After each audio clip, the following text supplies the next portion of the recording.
Amados amigos, hermanos, buenas noches. Y digo también estudiantes, porque todos aquí somos estudiantes, estudiantes de la palabra. Es un honor compartir este momento con cada uno de ustedes y con cada una de ustedes. Y quiero desde ya y de manera inmediata darle la bienvenida a nuestro amigo, nuestro profesor, nuestro colega, el doctor David Cordero, por acompañarnos.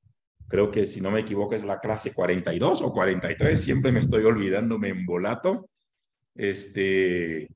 Tenemos temas pendientes del capítulo 32, quizás también algunas preguntas.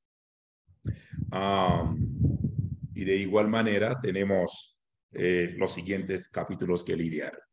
Antes de presentar a nuestro amado David y para que podamos profundizar más algunos temas pendientes, yo no sé si algunos aquí o algunas quedaron con preguntas pendientes de la experiencia de la semana pasada. Nos mantuvimos en el capítulo 32.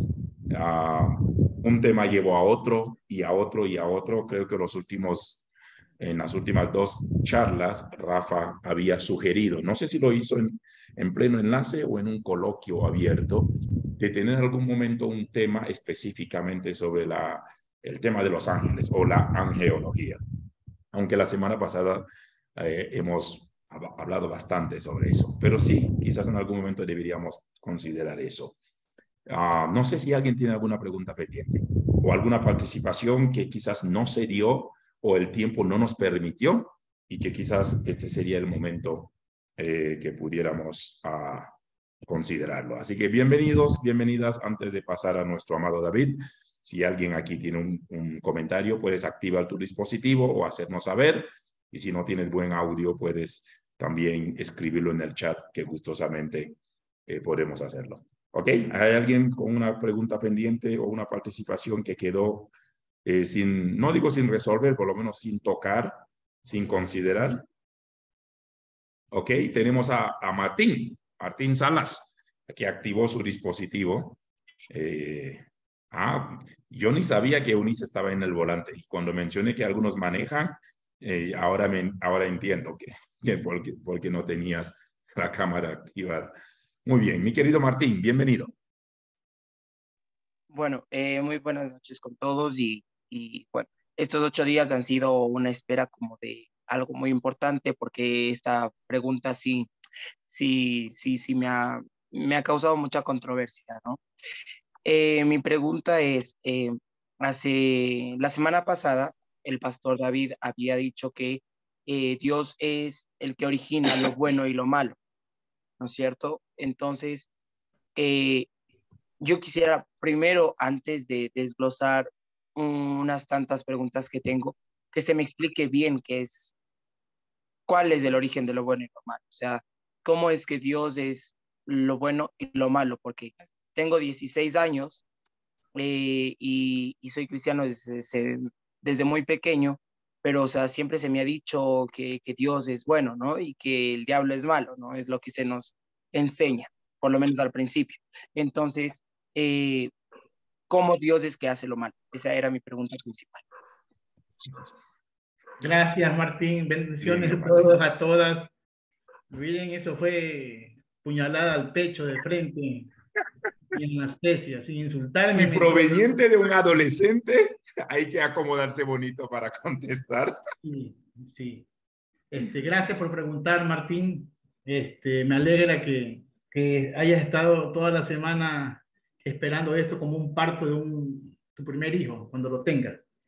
Qué lindo saber que llega un día y te vamos a conversar y vamos a tratar de edificar juntos, ¿no? Porque esto de construir juntos.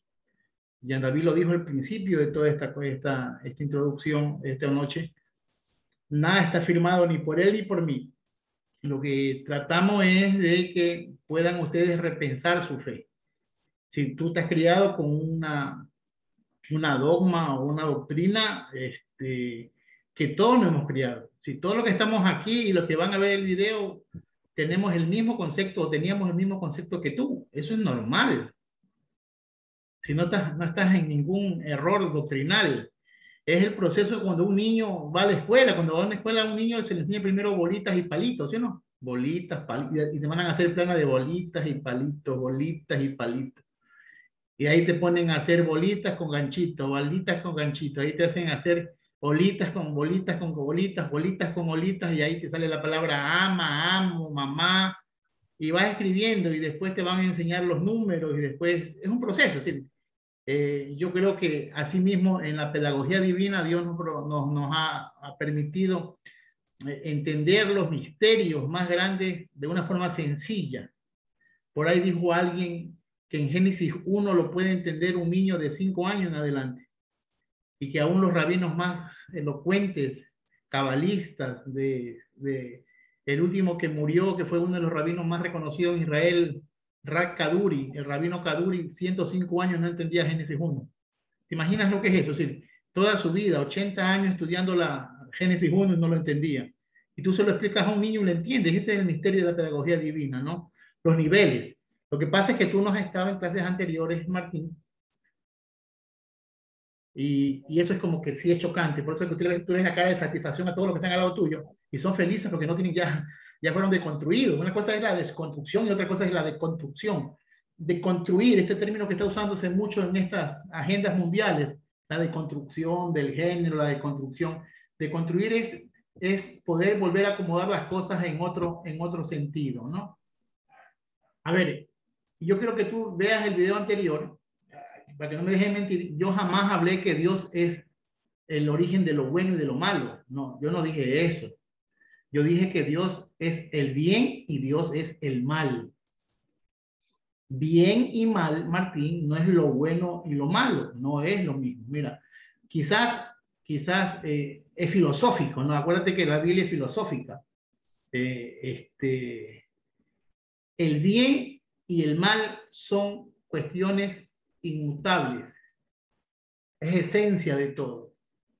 Cuando nosotros hablamos de las esencias o de los principios del todo, si tú me dices que algo no salió de Dios, entonces el que creó eso es Dios. Sí, yo creo que tú veas el nivel de blasfemia, y yo sé que tú lo haces de buena fe, y la iglesia cristiana lo hace de buena fe. Al decir tantas palabras sin entender el peso que tiene cada cosa, pecamos por omisión.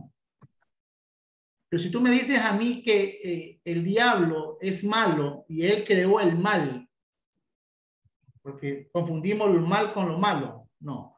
Mal es la esencia, malo es aquel que accede o al bien y se hace bueno, se acerca a Dios, que es bien, ese ser, llámelo espiritual, natural, animal, humano, el que se acerca a Dios es el bien, se hace bueno, se hace buena. La relación con Dios me hace un ser bueno, no me hace el ser bien, no, es bueno, mis acciones son buenas.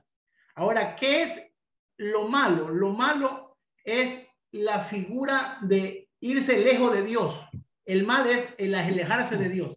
La Biblia dice que en Romanos dice que por haber hecho tantos mal, me alejaré y los dejaré en su mente reprobada. El castigo de Dios, y perdóname que quizás esto ya lo hemos tocado anteriormente, pero el castigo de Dios, según la Biblia, no es el infierno, no es esa llama que te quema, no, es el alejamiento de Dios, el no ser de Dios. Porque el más malo de todos los malos, el pedófilo, el criminal, el homicida, lo peor, aún en ese pecado sienten, o Dios tiene en su interior trabaja con el ser. Por eso que dice que Dios sale el sol para buenos y para malos. Es decir, que aún los malos tienen un destello de gloria de Dios. Aún tienen esa paz, esa gloria de Dios aún la tiene el malo. Pero cuando se va a la separación eterna, que tú llamas muerte o llaman infierno, me alejaré y los dejaré. Ese dejar, el no ser de Dios, es peor que el infierno. Eso es la muerte eterna, la segunda muerte, no tener vida eterna. Entonces, para volver a la pregunta es, el castigo o el ser malo es el alejarse de Dios. Alejarse de Dios, ¿sí? Ese alejamiento de Dios, esa intención de dejar la gloria, ¿sí? Ese vacío divino es mal. El que se va por ese lado se hace malo. Me hago entender, así como el buscar a Dios te hace bien y te hace bueno, el bien te hace bueno, el alejarte de Dios, el mal te hace malo. No sé si te respondo la pregunta. Entonces, Dios no es bueno ni malo. Dios es el bien y el mal. Tú depende de qué lado te vas. La gente que dice que la gente amó más las tinieblas que la luz. ¿Qué eligió? El no de Dios, el alejarse de Dios. Y el alejarse de Dios nos comete ¿qué? Nos hace malo. Porque la semana pasada decía a mí, ¿quién me roba? ¿Quién me mata? ¿Quién viola? ¿Quién? No es el diablo. Sí, yo sé que se nos enseñó y que en la Biblia cuando dice que Dios es bueno, ¿sí? Es un calificativo humano. Tú le dices Dios es bonito, Dios es santo, pero son calificativos humanos. Mira, no sé si sería agradable hablar de esto, que la vez pasada, hace mucho tiempo lo hablamos sobre las adoraciones positivas hacia Dios y las adoraciones negativas hacia Dios.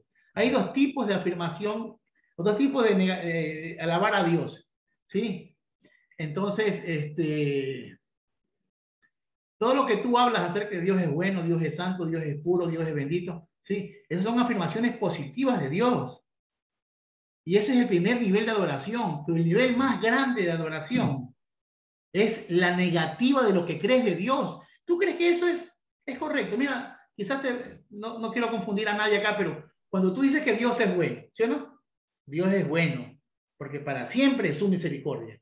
Primero, Dios no es bueno ni tiene misericordia. Si te das cuenta, yo lo que quiero es que te apegues más al original. Sé que tenemos traducciones que dicen que Dios es misericordioso, pero la palabra misericordia es una palabra ya inventada por San Jerónimo en la traducción latina, hebreo, arameo, hebreo, griego, latín.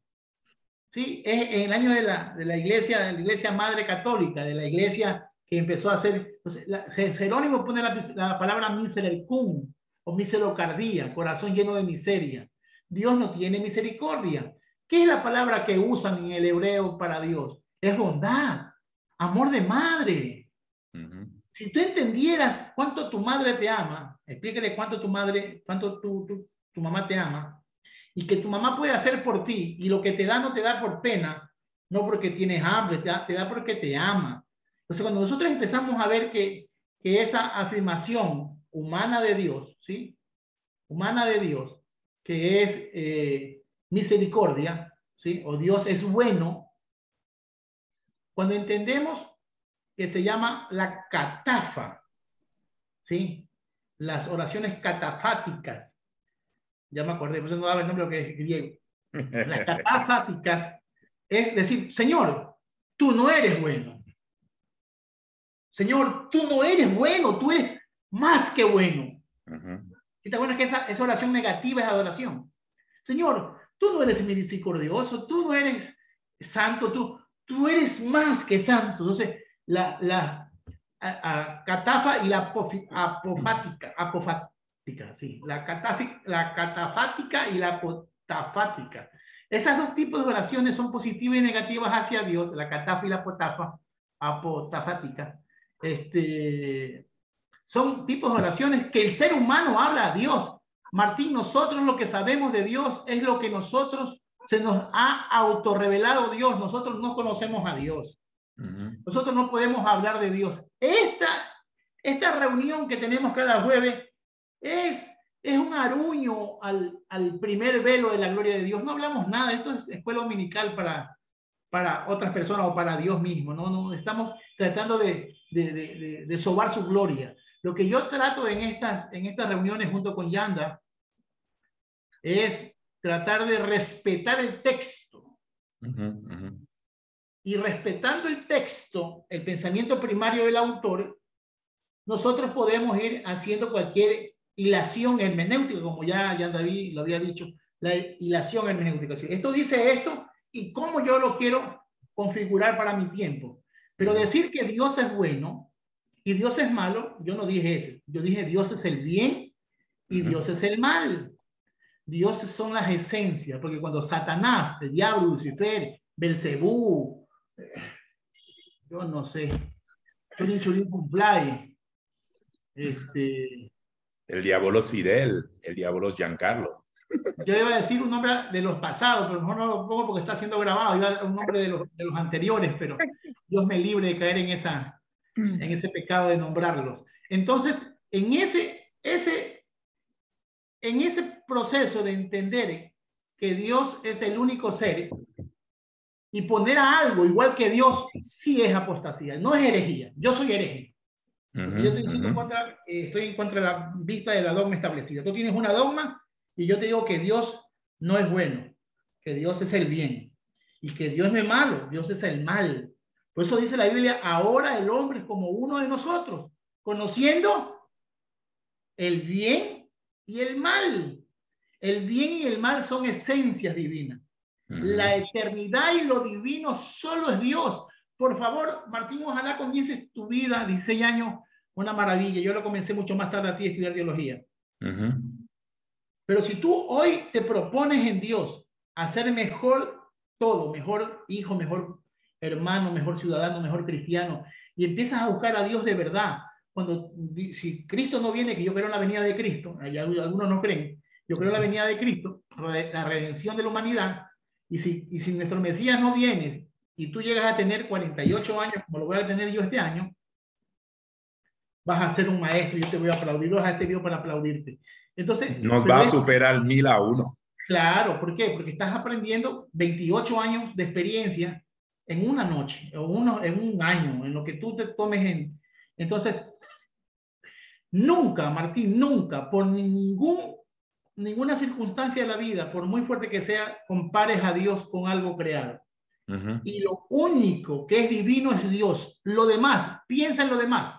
Imagínate todas las cosas que te puedes imaginar, todo lo demás que tú pienses aquí, de seres espirituales, angelicales, Super Saiyajin, Goku, Mazinger Z, cualquiera de esos, Kakaroto, todo es creación. Sí, señor. Todo es creación. Entonces, cuando tú me pones a mí que el alma es divina, porque hay la tesis que el alma es divina, que el alma es eterna. Eterna solamente Dios. El ser que es eterno es divino, y si es divino, es Dios. Entonces, Satanás no puede ser eterno. ¿Sí? Cuidado con decir que Satanás es eterno, que Satanás es divino.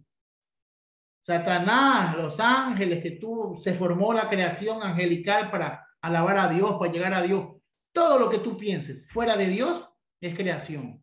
Por lo tanto, la creación es finita, tiene tiempo de caducidad. Como fue creada, va a ser destruida. O va a ser alargada la vida a través de Jesucristo, porque esta es la vida eterna, que te conozcan a ti, tú único santo Dios y al Dios que enviaste. Entonces, si tú crees en Jesús, ya tienes vida eterna. Aquí ahorita ya tienes vida eterna. Lo que falta es dejar el estuche, llámese hueso, carne y pellejo. Y pelo, porque algunos tenemos más pelo que carne.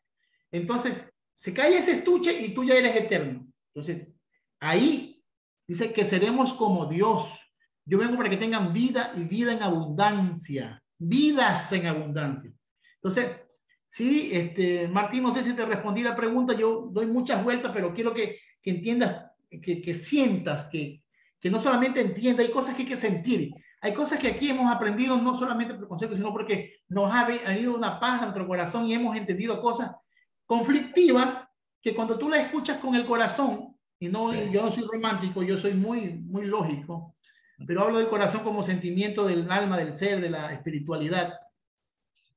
Me dejó más tranquilo este término, saber que Dios es eterno y que no hay nadie más eterno. Dios, ajá, pastora linda. Dios te bendiga, ñañito. Un poquito para agregar a la pregunta de nuestro hermano jovencito, Martín, dice Romanos 8:28, que a los que aman a Dios, disculpen, que a los que aman a Dios, todas las cosas nos ayudan para bien, ¿verdad?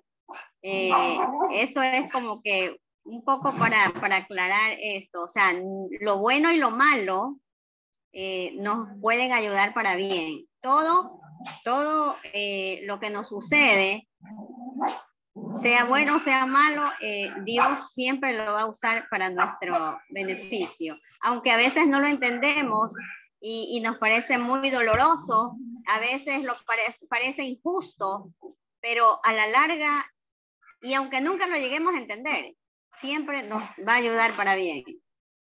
Amén, pastora, gracias. Gracias, pero pastora. Mira, Martín, algo, el texto de mi pastora, Irma, yo siempre lo recalco.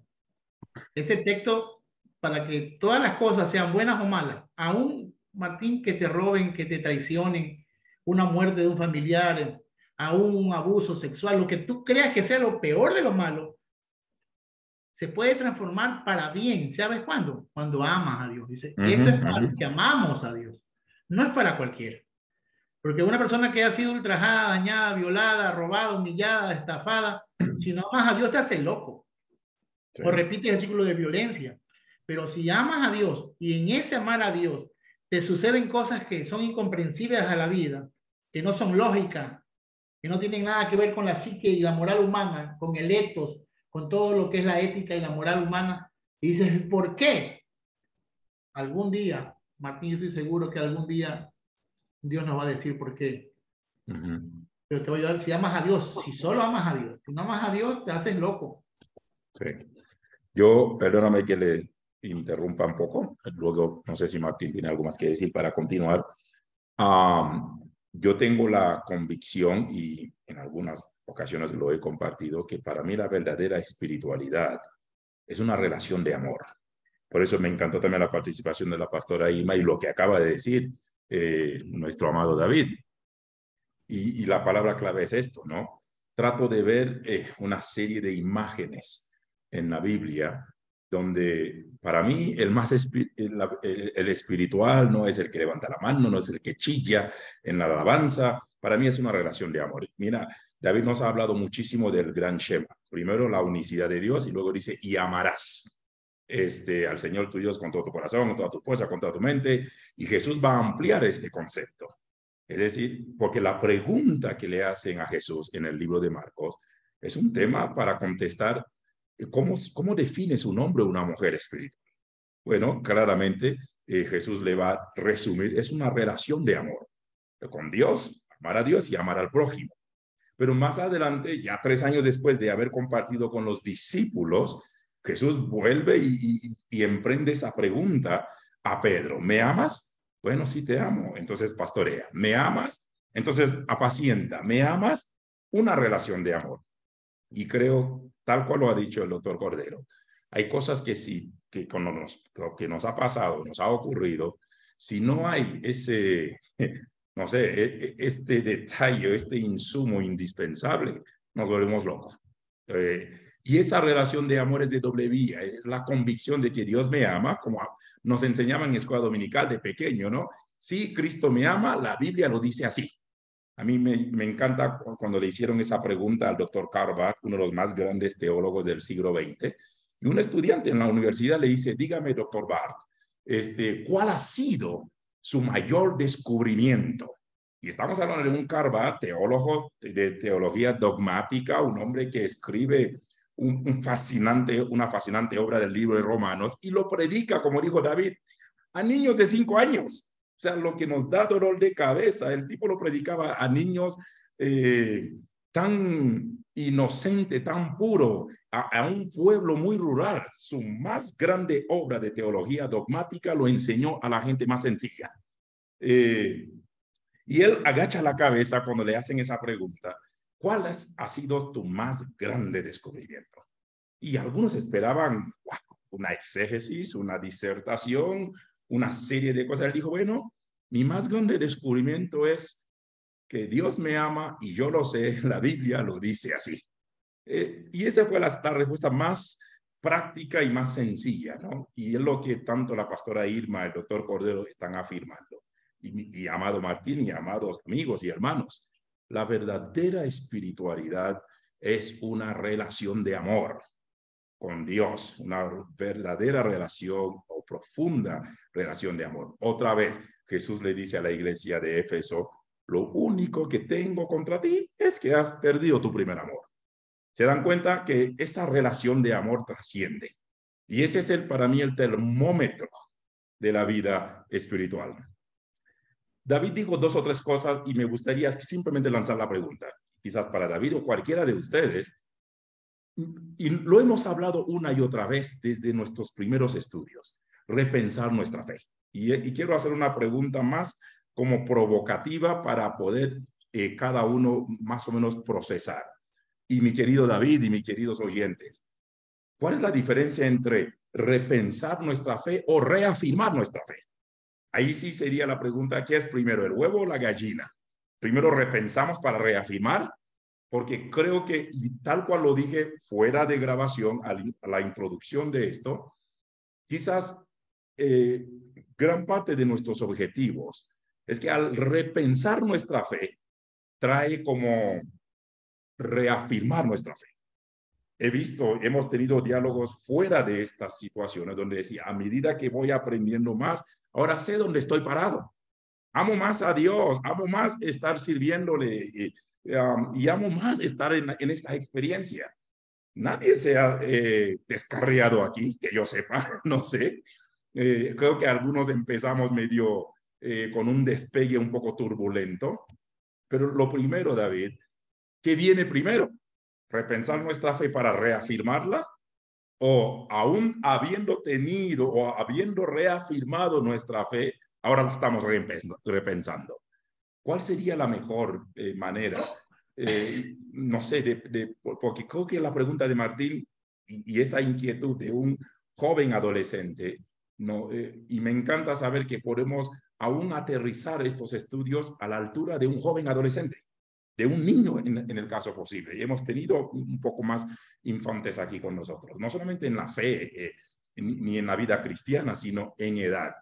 Y eso es como, wow, qué bueno tener a un joven que también nos dicen, oiga, aterrice, hable para nosotros también. Yo quiero entenderte porque yo amo a Dios, pero solo quiero que me aclaren algunas dudas. Y Martín representa quizás esa generación que también tenemos el gran compromiso, ¿por qué no?, de instruir. Los próximos 2 fines de semana voy a estar predicando 2 campamentos en Riobamba. Son más de 100 jóvenes adolescentes, no llegan a 21 años, desde los 11 hasta los 20 o 19, más de 150 por campamento promedio.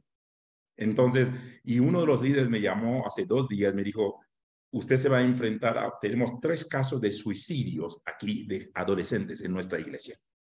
Y estamos volviendo a cambiar la temática. Y me dijo, hable de restauración, hable de salvación y todo esto. Pero cuando veo un joven como Martín, de 16 años, haciendo esas preguntas, esto a mí me compromete no solamente a poner los pies en la tierra, pero también nos compromete ir, qué sé yo, con esta generación. Gracias a Dios sabemos algunos aquí decanas, pero creo que ese es un gran compromiso que tenemos hoy por hoy en medio de nosotros, de tener este joven precioso del Señor que también nos está inquietando, ¿no? Entonces, David, repensar la fe, reafirmar la fe, ¿qué es primero? Porque nosotros hoy por hoy estamos repensando, pero ya habíamos adquirido una firmeza en nuestra fe. Por eso algunos se están volviendo locos, dicen, pastor, sabe que yo no puedo seguir escuchándole porque me están matando en mi vida cristiana. Pero, ¿cuál sería, o sea, en qué parte estamos también de esta realidad, tocayo? Mira, para que tú veas que algo que siempre me ha dado vuelta, yo no sé en cuántos videos, cuántas clases lo he dicho, pero Martín es lo que creo que, como le pasó al ¿cómo se llama este señor? El de medicina en el África, el ministro de salud del África cuando estaba el SIDA. Y dijo, no invertamos tiempo en los adultos, ellos ya están muertos. Trabajemos con los niños. Así es. Y ella dice, ¿a quién se le enseñará ciencia? Isaías capítulo 28. ¿Y a quién se le enseñará doctrina? Entender doctrina. ¿Sabe qué dice? A los destetados, a los recién nacidos, a los arrancados de los pechos. Porque línea tras línea, renglón tras renglón, párrafo sobre párrafo, un poquito allá, otro poquito de acá, porque de extraña lengua, así maví, así masú, así hablaré a mi pueblo, como tartamudo. Entonces, Martín, a pesar que tiene 16 años, tiene casi, creo que unos 10 de evangelio, ya, 6 años ya de lógica, ya tiene, es viejo también, no es niño, ya es un veterano de guerra, 3 años en adelante ya es veterano de guerra. Entonces, Martín tiene ese conflicto. Ahora, ¿qué es pensar, qué es reafirmar y qué es? Yo creo que la fe se va obteniendo en el transcurso de la vida. Fe en el sentido de pureza, ¿no? De entender. Pero si no repiensas esa fe que te dieron, como la que estaba hablando Martín, de que Dios es bueno, porque la Biblia dice que Dios es bueno, porque aquí esto. Repensar la fe nos aclara a sacar lo que el hombre por el bien querer traer a ese Dios a la humanidad, le ha puesto ropaje mitológico, le ha puesto muchas cosas humanas, y a veces vemos a un Dios que se enoja, un Dios que se arrepiente, un Dios que llora, un Dios que se ríe, un Dios, si tenemos un Dios muy humano, le hemos puesto mucho antropomorfismo a Dios, muchas cualidades humanas, mucha psicosis del humano que anda psicoseado, que se le vaya a alguien y te castiga. Entonces, si eso de repensar mi fe me ayuda a reafirmar la fe en Dios, sacando los ropajes mitológicos, yo diría, si el término repensar la fe, que para mí es correcto, reafirmar, yo creería que el reafirmar te conlleva a quitarle los ropajes a Dios, dejarle un Dios más puro. Sí. El repensar la fe no te reafirma la fe arcaica, te crea una fe nueva y mejorada. Porque si tú dices reafirmar mi fe, quiere decir que estás reafirmando, a veces buscamos texto, yo no sé, voy a tratar de dar una clase de hermenéutica, a mí por ejemplo me mandaron, Dios nos libre y nos guarde, esos estudiantes, 2 horas de hermenéutica con David Cordero. Entonces, yo lo que planteo es que acuérdate que está la comunidad de fe, ¿no? Está la hermenéutica, la exégesis y la comunidad de fe. La hermenéutica, herramienta del exégesis, herramienta de hermenéutica, y la comunidad de fe también ha puesto una posición dogmática. Sí. La comunidad de fe ya tiene una forma de interpretar la Biblia. Entonces, aquí es el problema. Si yo voy a interpretar, hacer una hermenéutica a través de las miradas o de las lecturas de la comunidad de fe, que fue proclamada en 1979 por las iglesias evangélicas y dogmáticas del mundo, en el 79 salió la doctrina de la comunidad de la fe, quiere decir que no vamos a extender la palabra de Dios, no vamos a reafirmar la fe. Ellos están buscando que cada palabra que nosotros leamos en la Biblia, en repensar nuestra fe, reafirme la fe del 79. ¿Cómo yo puedo vivir creyendo en un material del 79? Aquí hay médicos, aquí hay contadores, aquí hay la licenciada en enfermería, oncología. ¿Tú crees que un material de oncología, un material de operaciones, no sé, de córnea, de trasplante de córnea, de médula, del libro del 79 va a ser operativo hoy o va a ser mejor que hoy? La comunidad de fe se quedó en el 79 y hay gente que cree que la Biblia, como la interpretaron la comunidad de fe, así se queda. Entonces yo no trato de reafirmar tu fe arcaica. Lo que yo quiero es que en ese caminar de Dios, en ese repensar de Dios, creas o le quites el ropaje a ese mito que nos enseñó de Dios y encontrar un Dios excelentemente diferente a lo que la tradición nos enseñó, un Dios totalmente santo, digno, lleno de gloria, honra, poder, majestad, soberanía, imperio, majestad y 1000 cosas más. Sí. Yo recuerdo cuando estudiábamos en el seminario, nos decía el profesor de métodos de investigación, y decía, con ligeras excepciones, pero si vamos a hacer investigación y encuentras en tu bibliografía algún material que tiene más de 20 años, es mejor dejarlo de un lado. Busque algo que lo van actualizando, ¿no? claro que hay materiales que son clásicos y que por más de que tengan 100 años, uno dice todavía, este material me dice algo, ¿no? Pero nos hablaba de, tal cual lo ha dicho David, ¿no? Es decir, si hay en tu biblioteca libros para hacer X o Y tesis hoy por hoy, y en tu biografía veo libros que tienen 25, 30, 40 años, entonces creo que no te estás actualizando. Nos decía así el profesor, y eso nos mantuvo. Por eso David y yo, cuando estábamos en Quito, las librerías eran nuestra hueca.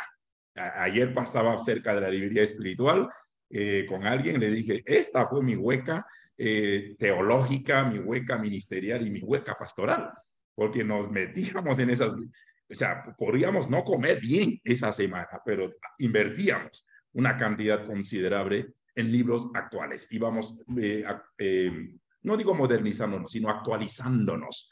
Entonces, algo así se podría pensar con lo que estamos diciendo. Recién comprado otra vez, porque me robaron el libro, gracias a Dios lo encontré de nuevo. Oraciones del Antiguo Oriente. Wow. Este librito, $28. Mira lo fino que es.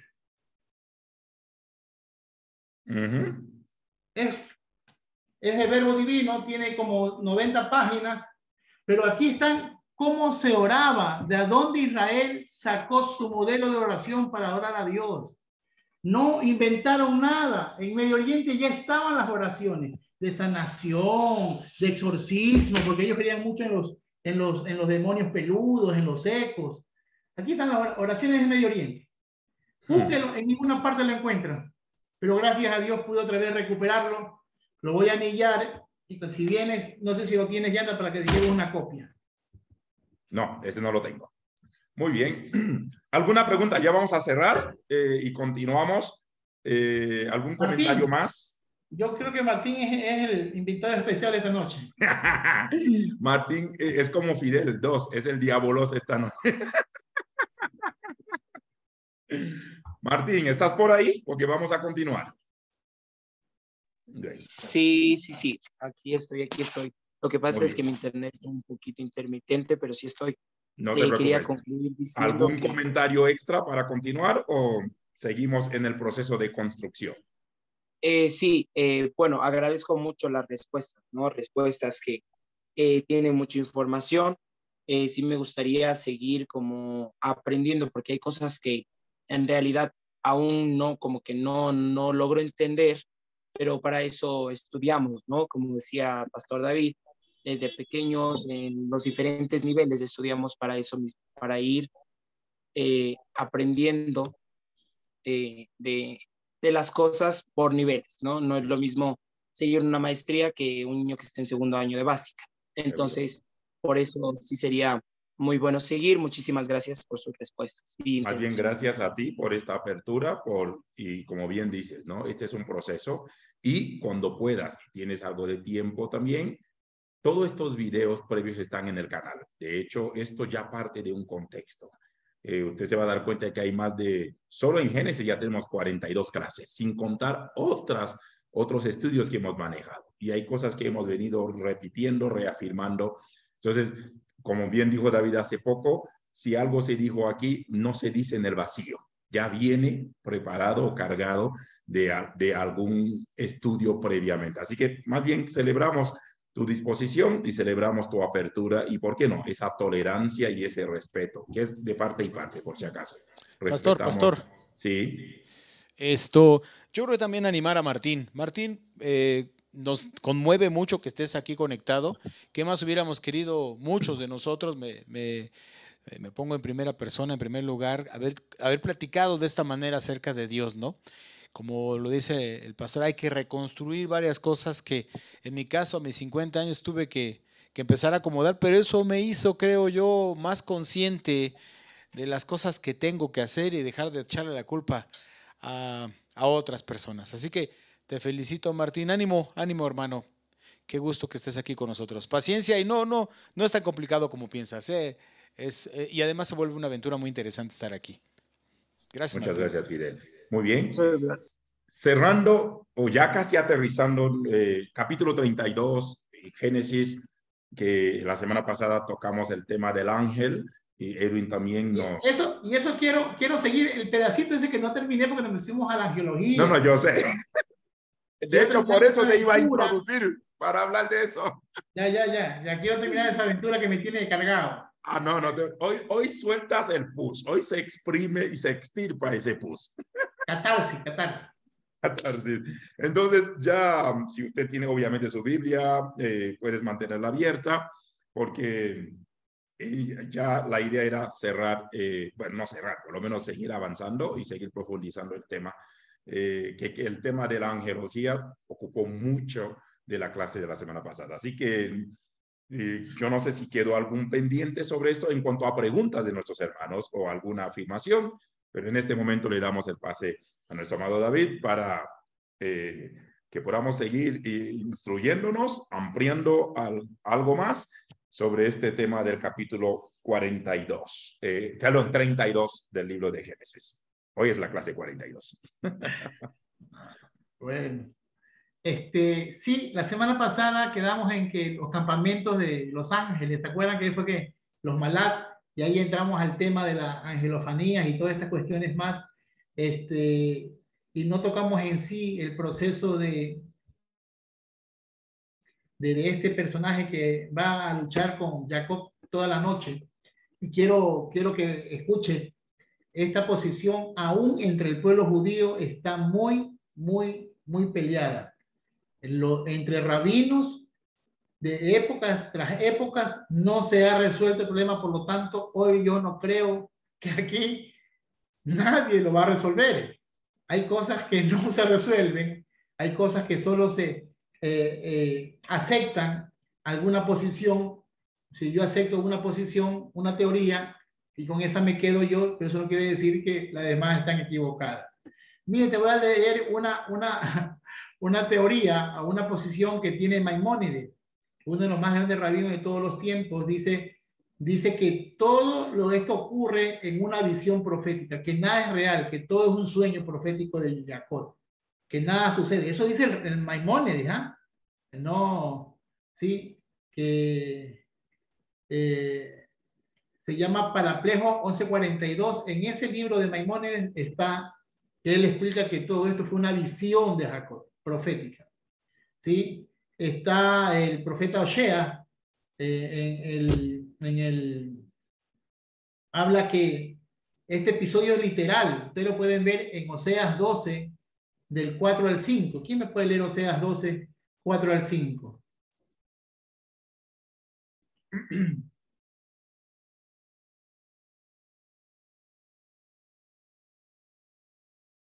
Lo tengo. Ya. Oseas 12, 4 al 5. Mas Jehová es Dios de los ejércitos. Jehová es su nombre. Tú pues, vuélvete a tu Dios. Guarda misericordia y juicio. Y en tu Dios confía siempre. Oseas 12, 4 y 5. No, perdón. Yo leí el 5, 6. No, tengo tan subrayado esto que no veo nada. Venció al ángel y prevaleció. Lloró y le rogó. En Betel le halló y allí habló con nosotros. Mas Jehová es Dios de los ejércitos. Jehová es su nombre. Bueno, el rabino que le precede a Maimónides dice que esto, Oseas lo está exponiendo desde la lucha del vientre. Dice que en el vientre lloró, cuando dice que lloró y clamó, ¿sí? Es en el vientre, y que en Peniel se le presentó el ángel, el malak. Él habla de un ángel, de un malak, de un mensajero. Rashi, el gran rabino Rashi, comenta que era el ángel de la guarda de Esaú. Ya ahí, eso es lo que digo, ¿no? El ángel de guardia, el ángel de la guarda de Esaú. Eso lo dice Rashi. Sforno, que es otro rabino, comenta que era el ángel, un mensajero por mandato de Dios, que sí era un mensajero malo, pero era mandado por Dios. Acuérdense que para el monoteísmo, los mensajeros, malak o ángeles, traducido a nuestro lenguaje, ¿sí? Los malak, los mensajeros, también malos, iban de parte de Dios. Dice que Dios le mandó un espíritu que le atormente al rey Saúl, porque yo he enviado espíritu de mentira sobre mi profeta. Es decir, si ves, para que Martín vaya viendo que también en la mentalidad propia hebrea, en los pensamientos ya más monoteístas del pueblo judío, va viendo que no es monoteísta, monolátrico, porque es Dios siendo superior que manda a seres inferiores a atormentar y a mentir, ¿sí? A confundir. Eso se llama monolatría, no es un monoteísmo. Una monolatría, volvemos a repetir, que es un ser superior con seres inferiores. La Biblia es monolátrica, no es monoteísta como tal. El monoteísmo estricto va a salir después, pero la Biblia de Génesis, por todo el proceso, el pueblo es más monolátrico, ¿sí? Que tiene un ser superior con dos seres inferiores, buenos y malos, y eso tiene su ejército que luchan en los aires, lo que dice el apóstol Pablo, o lo que se le amerita a Pablo, ¿no? Nuestra lucha no es contra carne ni contra sangre. Entonces, todos esos pensamientos que lo dice la Biblia son pensamientos que el hombre ha repensado o ha querido imaginar del mundo místico que no se ve, porque quieren encontrar una solución al problema. Entonces, hay divisiones entre los mismos rabinos, en los mismos intérpretes de la Torá, hay división, ¿sí? Pero a mí me gusta una posición mía, que yo tuve que luchar con un grupo de rabinos, o bien dicho rabinos, o como lo quieras llamar, es que me están llamando. Entonces, un grupo de rabinos, y yo tuve que debatir con ellos, porque yo decía lo que la tradición me enseñó. Yo decía que el ángel de Jehová estaba peleando con Jacob. ¿Sí? Jacob luchó con el ángel por una bendición. Jacob luchó con el ángel por una bendición. Dámela, Señor, con tu gran poder. Y yo cuando empecé a luchar con este grupo de genios, porque hay que reconocer que son genios, ellos me decían que no luchó con un ángel, luchó con un hombre, con un ser, este varón, ¿sí? O con forma de varón, y no pueden salir más del contexto, no hay más contexto que Ish. Ish puede ser un varón humano o puede ser alguien con apariencia humana, pero que no es ángel, no dice malach. O sea, dice que luchó con un malach, pero en el texto no habla de malach, habla de Ish, varón. ¿Sí? Y una traducción que es de Eric de Jesús Rodríguez Mendoza dice lo siguiente. Mira la traducción que tiene él de Génesis capítulo 24 en adelante. Y quedó Jacob solo y se revolcó un Ish, ¿sí? Un varón, con él hasta subir el Shahar. Entiendan esta palabra Shahar.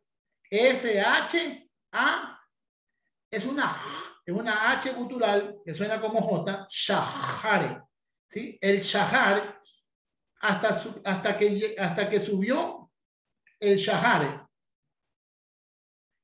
Y vio el Ish que no podía contra él, el varón no podía contra Jacob, y le tocó la palma del muslo. Así dice el texto original, que la palabra original en hebreo es palma del muslo, y se descoyuntó. Y el muslo de Jacob, en su revolcar con él, y le dijo el Ish, el varón, que no, en ninguna parte dice ángel, dice varón, envíame porque subió el Shahar. Subió el Shahar, el alba, Shahar. Y dijo Jacob, no te enviaré, sino que tú, pero ese tú no está hablando con el Ish, está hablando con el Shahar. Mire qué bestia cuando vemos el texto en hebreo y lo leemos con estómago y con sentido, ¿sí? dice, no te enviaré, sino que tú, Shahar, me bendicieras. El que bendice, mire que cuántas veces hemos dicho que ese hombre malo, porque es un hombre malo, o Dios malo, o un ángel malo, bendice a Jacob. Dice, sino que tú, eso le dice al Shahar, me bendecirías. Y dijo Elish, ahí habla el hombre. ¿Qué es tu nombre? Y le dijo Jacob a Elish, no se dirá más tu nombre Jacob. ¿Qué le dice eso? El hombre le dice, ya no se llamará tu nombre Jacob. El hombre que está, ya no se llamará. Llamará, no le está poniendo nombre. Él no le pone el nombre a Jacob. Él no le da el nombre nuevo a Jacob. Sino que está como profetizando lo que va a decir el Shahar. El aurora. No se dirá más tu nombre Jacob, sino Israel. ¿Sí? Él ahí no le pone nombre. Ya le voy a decir por qué. Y ahí está Edwin que puede hacer un exégesis del hebreo. Porque tú, hablando con el Shahar, serás el príncipe. Ahí sí le dice, serás el príncipe de Dios. Porque la palabra Israel, que significa luchar con Dios o luchar con él, también significa se te dará un príncipe, Dios. Dios dará un príncipe. El nombre Israel también se puede interpretar como Dios dará un príncipe. Es decir, no está hablando. Mire, Jacob muere con su nombre Jacob. Después del evento 33, 34, 35, 36, 37, 38, ¿cuándo le llaman a Jacob Israel? No, porque esto ya es un ámbito, por llamarlo de una manera mística, profético. No le cambió, nunca se le cambió. Nadie en la tierra le llamó a Jacob Israel, si no lo hacen después, ¿quién? Las generaciones, cuando ya está la nación. Dice, si no Israel, porque tú, dice Shahar, serás príncipe con Dios y con los hombres vencerás.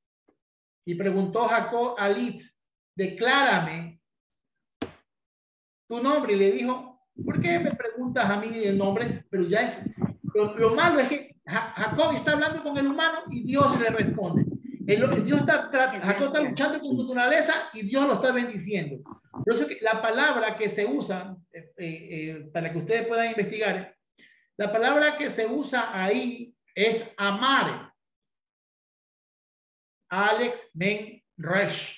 Amar es el verbo que se usa decir. Y se te llamará o se te dirá Israel. No está poniendo nombre. Cuando alguien le pone nombre a alguien en hebreo, usa la palabra cara. La kush o la kash, la res y la alec. No usa la palabra te vas a llamar, no te llamarán. Es como que yo le diga a David, te llamarán padre de las naciones. Yo no estoy poniendo nombre. Te estoy diciendo que te van a llamar padre de naciones. Te van a llamar príncipe de apóstoles. Yo no te estoy poniendo nombre. Te estoy diciendo que te van a llamar, porque te van a llamar así a futuro y alguien te dará un nombre similar o te bendecirán con un rango ministerial así. Pero yo en este momento no estoy que te pongo nombre. Entonces, para mí es esto. Para mí, este personaje que para mí queda como un hombre y punto. Escúchame por favor. Para mí el texto no me habla de un ángel. Viene un Shahar. El Shahar significa la alba, la aurora. ¿Sí? Ustedes pueden ver el texto en Isaías 14. ¿Sí?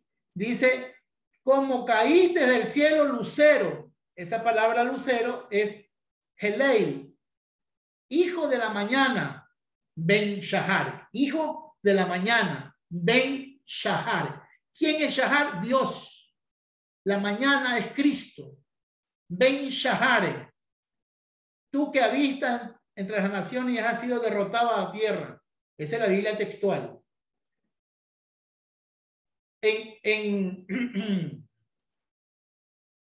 En Salmo 110 dice, tu pueblo estará dispuesto en el día de tu poder, en la hermosura de tu santidad, desde el vientre del alba, tienes tú el rocío de la servidumbre. Entonces, la palabra Shahar en Apocalipsis dice que Jesús es el lucero de la mañana, el alba. Entonces, nosotros a veces, como no entendemos la cultura hebrea o que fue escrito, para mí ahí lo que está pasando es algo, llamémosle profético, porque yo creo que la Biblia es profética de principio a fin. Y el antiguo te tiene que revelar a Jesucristo. Es Israel, la nación que se le va a dar, ¿sí?, un Mesías, que es el Shahar que va a llegar, que cuando Israel se ponga a pelear con su propia naturaleza y que va a quedar rendido bajo su propia naturaleza, Jesús lo va a gobernar, y aún no se ha cumplido el proceso del que ese Shahar gobierne sobre ese Israel, que luchó con el hombre y lucha con Dios, no contra Dios, con Dios. Nadie puede luchar con Dios. Mire qué vergüenza pensar que Jacob luchó con Dios y Dios perdió. ¿Se dan cuenta? Yo me declaro, por eso yo dije la vez pasada, yo hoy me declaro perdedor. Si ustedes me convencen a mí que Dios perdió una lucha con un ser humano y que Dios se encarnó como hombre, llámese Dios en esencia o llámese Dios como Jesucristo, encarnación, pre-epifanía de Dios, ¿sí? Y que este hombre lucha y luchando al braveo lo bendice a Jacob. Por eso que por ahí dice, pelea por tu bendición. Tu bendición no la peleas, tu bendición te la da Dios. Dios no tienes que manipularle, ni doblarle el brazo, ni meterte a ayunar 50 días para que Dios te bendiga. Dios te va a bendecir bajo su voluntad. Hágase tu voluntad como están en los cielos, así también aquí en la tierra. Entonces, yo, por mucho que quiera doblar el brazo a Dios y hacerle mano de puerco a Dios y doblarle los meñiques a Dios o morderle las uñas como tortura de los nazis a los judíos, no, Dios no me va a dar nada si no está bajo su santa voluntad. Así que a Dios no se le hace presión ni se lucha. Esa es mi posición. Amén, amén. Esa es mi posición. Esa es mi verdad. De todas las que puede usted, porque ¿sabe qué dice? Que ese personaje, escúchenme por favor, y no es broma, los judíos dicen que ese personaje que luchó con Jacob toda la noche es un vampiro, un Drácula, porque los judíos son místicos. Dicen que ese vampiro le tenía miedo al sol, porque si no se hacía ceniza.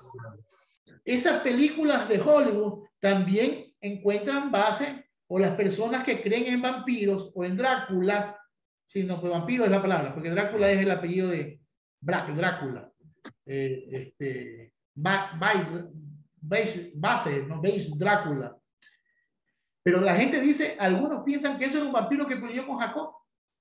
Y como venía al amanecer, tenía que irse porque si no se hacía ceniza. Hasta esas especulaciones tontas, escúcheme, se ven en los estudios de teología. Y para que ustedes vean que esto no es mentira, ustedes lo pueden verificar, el que google le gusta estar googleando y perdiendo el tiempo. Googleen y vayan a ver el principio de Drácula. Drácula, según las historias de base bíblica, ¿sí?, se mata con una bala de plata o con una estaca de madera. ¿Sí, no? Así es, plata y madera. ¿Quién botó la plata al suelo y se ahorcó en un árbol que es de madera? El principio de Drácula fue Judas. Judas. Entonces, hay bases que gente cree que Drácula, que el vampiro eterno que muere con plata y muere con madera en estaca, nace desde Judas, que Judas es el Drácula original de las historias.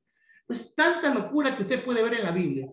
Y yo te vuelvo a decir, para mí, el que bendice y el que le cambia el nombre a Jacob es el Shahar. El que lucha toda la noche es un hombre fuerte. Un hombre. Si es un hombre del más allá o del más acá, la Biblia nunca me dice que es un ángel. La gente interpreta como un ángel. Aún Oseas dice que peleó con un ángel. Pero el texto, yo me refiero al texto, Martín, y para los nuevos, para los que están, yo quiero que por favor respetemos el texto. Si el texto dice ángel, es ángel. Si el texto dice que es un hombre, ahora si eso tiene forma humana y es un ser espiritual, dejémoslo ahí. Usted sabrá hasta dónde usted especula. Pero el texto a mí me dice que era un varón, ish, varón. Un ish. I-S-H, ish. Que es con Aleph. Aleph y Shin. Ish. Y que cuando luchaba con ese hombre salió el Shahar, el alba, la aurora. Cristo, el Mesías. Va a salir. Déjame porque viene el Mesías. Déjame porque no puedo ver al Mesías. Entonces, ese es lo que se quedó conmigo después de discutir con estos rabinos.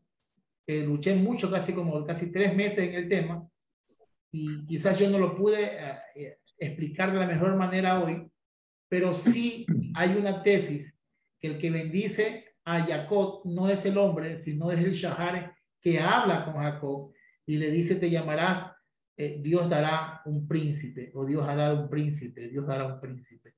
Y están hablando del príncipe de gloria, que es el mismo Shahar. Es como cuando le dice el nombre que Dios voy, yo seré el que llegaré a ser. Eso es lo que le dice, no es yo soy. No existe la palabra yo soy en el hebreo, hacer el yeteser. Es yo seré el que llegaré a ser. Está hablando de su encarnación.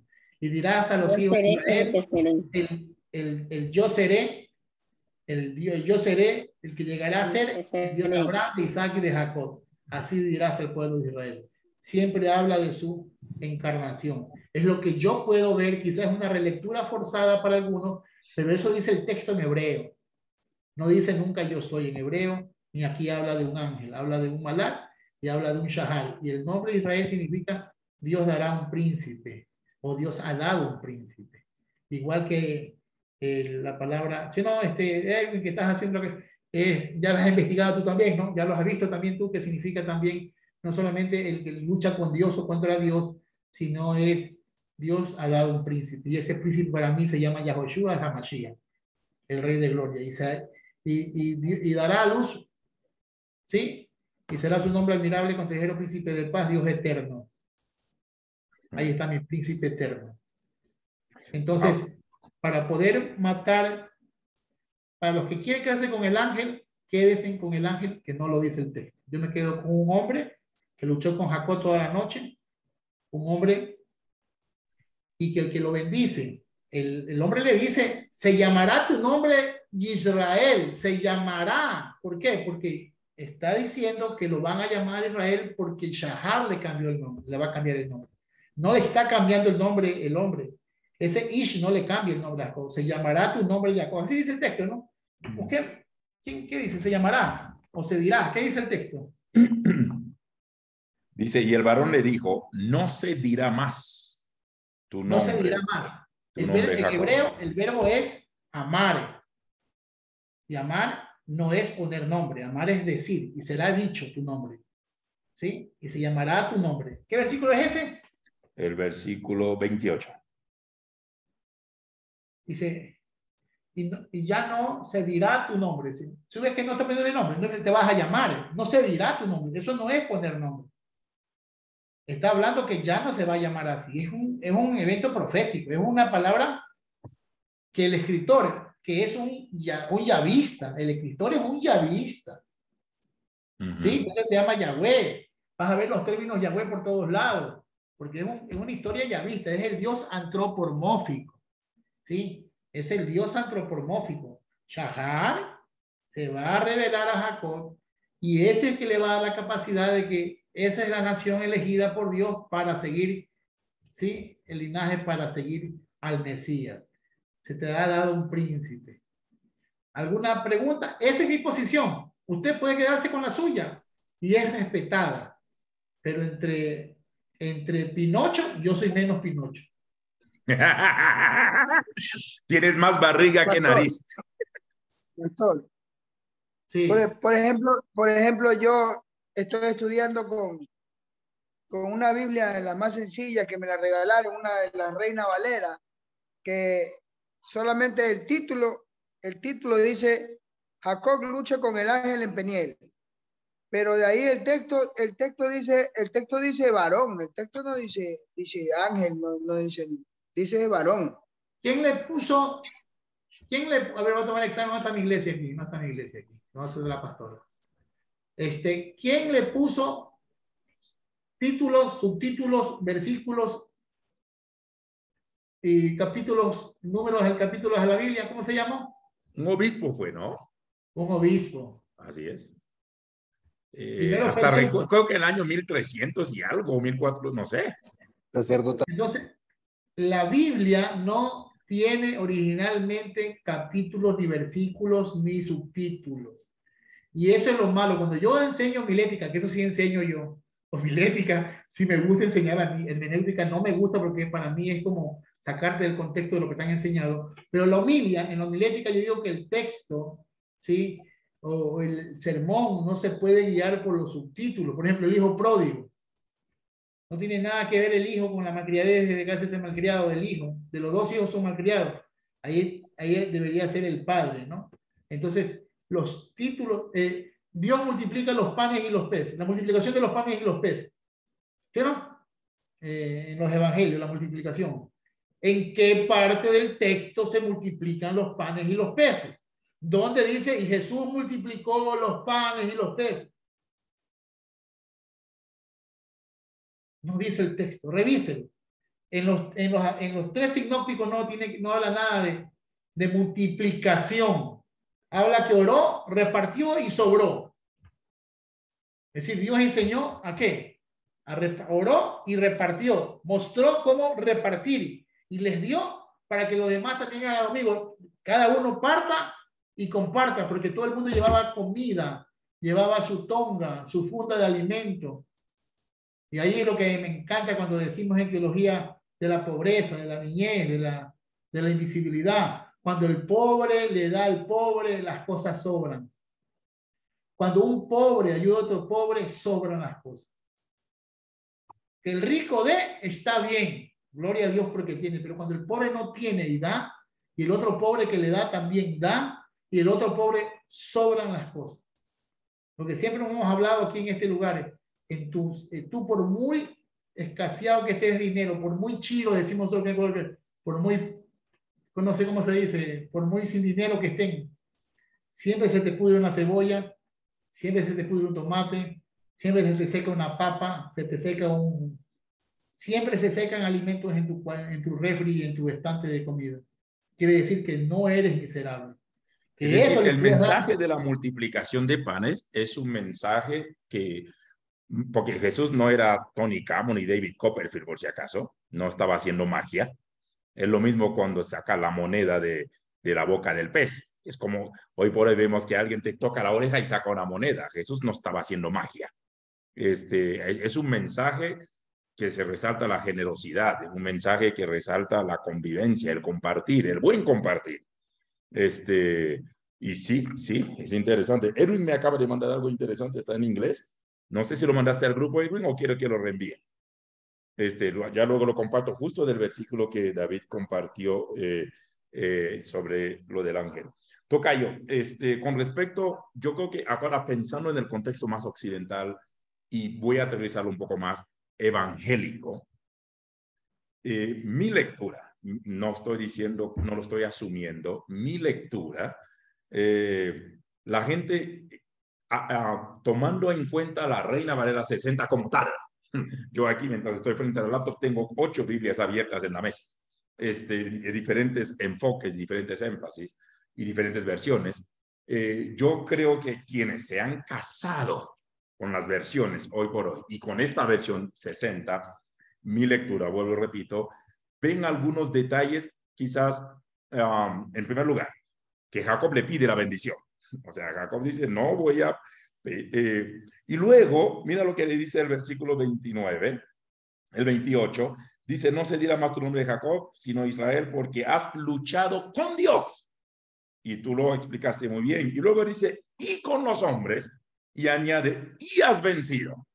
Esas conjunciones y comunican mucho las veces de esto. Ahora, vuelvo, repito, mi lectura es que como la gente toma estos insumos y dice, caramba, y sobre espiritualizamos las cosas y lo tomamos tan literal. Y el versículo 30 Y dice, y llamó Jacob el nombre de aquel lugar Peñel, porque digo, vi a Dios cara a cara y fue librada mi alma. O sea, entendemos que Dios le dijo a Moisés, oiga, nadie que me vea vivirá para contarlo. Lo dice claramente. Y esa parte de ver a Dios cara a cara, algunos lo toman tan literal, y cuando esa parte no habla de literalidad de ver el rostro, el semblante de Dios, sino habla de conexión, habla de sintonía, habla de esa estrechez de relación. Pero cuando algunos toman tan literal este verso, vi a Dios cara a cara. O sea, y aquí creo que es donde algunos entran con el fenómeno, Dios me dijo, Dios me dijo, Dios me dijo, Dios me dijo, Dios me dijo, Dios me dijo. Y que hoy día está tan de moda el fenómeno Dios me dijo.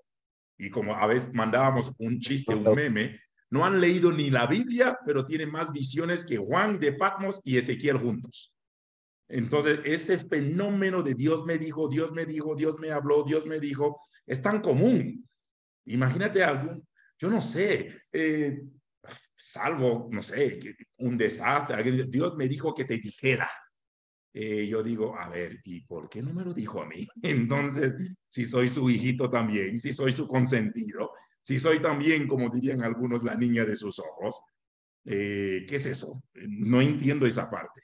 Es como que yo sé que hay momentos que tú le puedes decir a uno de tus hijos, dígale, le dices a Carlos, dígale a Pedro X. Pero yo creo que la gente toma con liviandad estas cosas, porque este verso creo que ha confundido a más de uno. Vi a Dios cara a cara y mira lo que dice, y fue librada mi alma. O sea, qué bárbaro. O sea, no pasó nada. Vemos en Manoa, porque Manoa le dice a la esposa, oiga, vimos a Dios. Dijo, no, nos vamos a morir. No, si Dios quisiera verte muerto, no te revelaría, qué sé yo. Entonces, pareciera que hay una presunción. Otra vez, todavía, según el perfil de ese lector, del escritor, todavía pone a Jacob en una posición victorioso, de vencedor, ¿no? Vi a Dios cara a cara y fue librada mi alma. O sea, discúlpeme. Yo creo que algunos se han casado con esto y es donde, o sea, toman con literalidad estos versos y luego al final aparece que el Jacob que cojea y que el pueblo de Israel ya no come ciertas cosas en ningún animal, quizás debido a esas cosas. Ahora, hay otro detalle, y tú lo dijiste, si era una pelea con Dios, Jacob no hubiera vivido para contar. Claramente, pero Jacob, aparentemente el autor pone en boca de Jacob un aire de victoria. Lo vi y sobreviví. Ahora puedo contarlo. Este verso a mí me siento mucha presunción, siento mucha arrogancia, siento mucha altivez. O sea, el autor que haya puesto eso en boca de Jacob. Entonces, quizás por esto trae esta confusión, porque la gente sigue viendo al Malak y no al Ish o al Ishi o al personaje. Ahora, exacto, alguien me dice, entonces, ¿por qué quedó cojo si se pusieron a pelear de tú a tú? Pues a lo mejor este hombre era más fuerte que Jacob. Y yo me imagino la personalidad de Jacob. Me imagino un hombre fuerte también, porque un hombre que trabajó 20 años de sol a sol, o sea, literalmente Jacob se partía los lomos. Debió tener una buena condición para lidiar no solamente con Labán, lidiar en el sol, lidiar con el ganado, debió tener. Pero siempre uno va a encontrar a alguien más fuerte que uno, pues, siempre. Hay un dicho en mi país que dice, Deyemon, Geyemon, es decir, detrás de una montaña hay otra montaña. Es decir, cuando tú te crees la mamá de la mamá de la mamá de la mamá de la mamá de la mamá, hay alguien que te va a decir, yo soy el papá del papá del papá del papá del papá del papá. Es como las 10 plagas de Egipto. Cada uno atacaba a un dios, cada uno atacaba a un contexto, y Dios demostrándole a Faraón, discúlpeme, tú eres, frente a mí eres un culicagado, vamos a estar claros, vamos a decirlo coloquial y vulgarmente. Así que no te pases, no te la tires del mero mero. Entonces siempre, o sea, cuando alguien me pregunta, entonces, ¿por qué Jacob? Bueno, este personaje era más fuerte que él, porque si fuera Dios, si fuera un ángel, Jacob no hubiera vivido ni siquiera segundos. Si fuera ese fenómeno de angeología. Claro, luego podemos volver a romantizar y decir es que Dios tenía un propósito y por eso no quiso matarlo y le dejó ver esto. Hay demasiadas, yo creo que lo vemos más con ojos espiritualistas, más que ojos espirituales, porque no es lo mismo. Y creo que el mundo evangélico se quedó con lo espiritualista. Por eso quizás estos pasajes es lo que nos está, bueno, hoy por hoy que podemos seguir aclarando algunas dudas, y es donde creo que algunos se han estancado.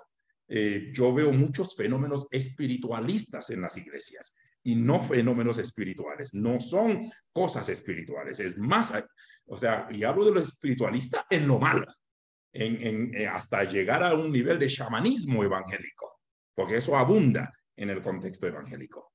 Entonces sí creo que nos vino bien esta aclaración y seguir estudiando y seguir investigando. No sé ahí si envié sí, David. a los grupos envié la traducción en hebreo, ¿sí? Y la perícopa en hebreo, en letras hebreas, y la traducción de Eric de Jesús Rodríguez Mendoza. Ahí está el autor de la traducción. Si no es una postura mía, yo la peleé con los rabinos, la encontré y la puse aquí en una de estas, ¿sí? Ahí dicen cuándo habla Lish y cuándo habla Shahar, cuándo habla el hombre y cuándo habla Jesús, en el sentido correcto de la palabra, ¿no? Bueno. Jan me acaba de mandar también una imagen. No sé si quieres compartirlo, aunque sea verbalmente, Jan, lo que me acabas de enviar, de lo que tú has encontrado en lo la que interlínea. encontró también Edwin.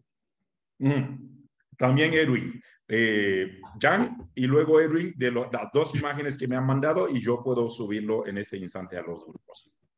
No, es que estaba verificando en la versión interlineal que tengo acá y evidentemente habla de el alba, habla lo que decía el doctor Cordero, hacía mención a esto. Le habla también claramente en la versión interlineal en tiempo futuro, cuando le dice que será su nombre, lo dice literalmente en la versión interlineal, y el término varón se ve diferenciado en la versión interlineal, se ve diferenciado del Shahar, o sea, en tiempos diferentes. Me genera entonces la inquietud. Son tres personajes entonces claramente identificados que están allí en esa escena.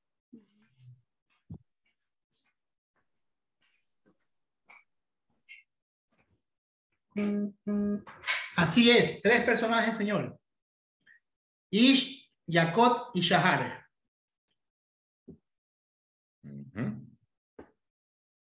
Muy bien.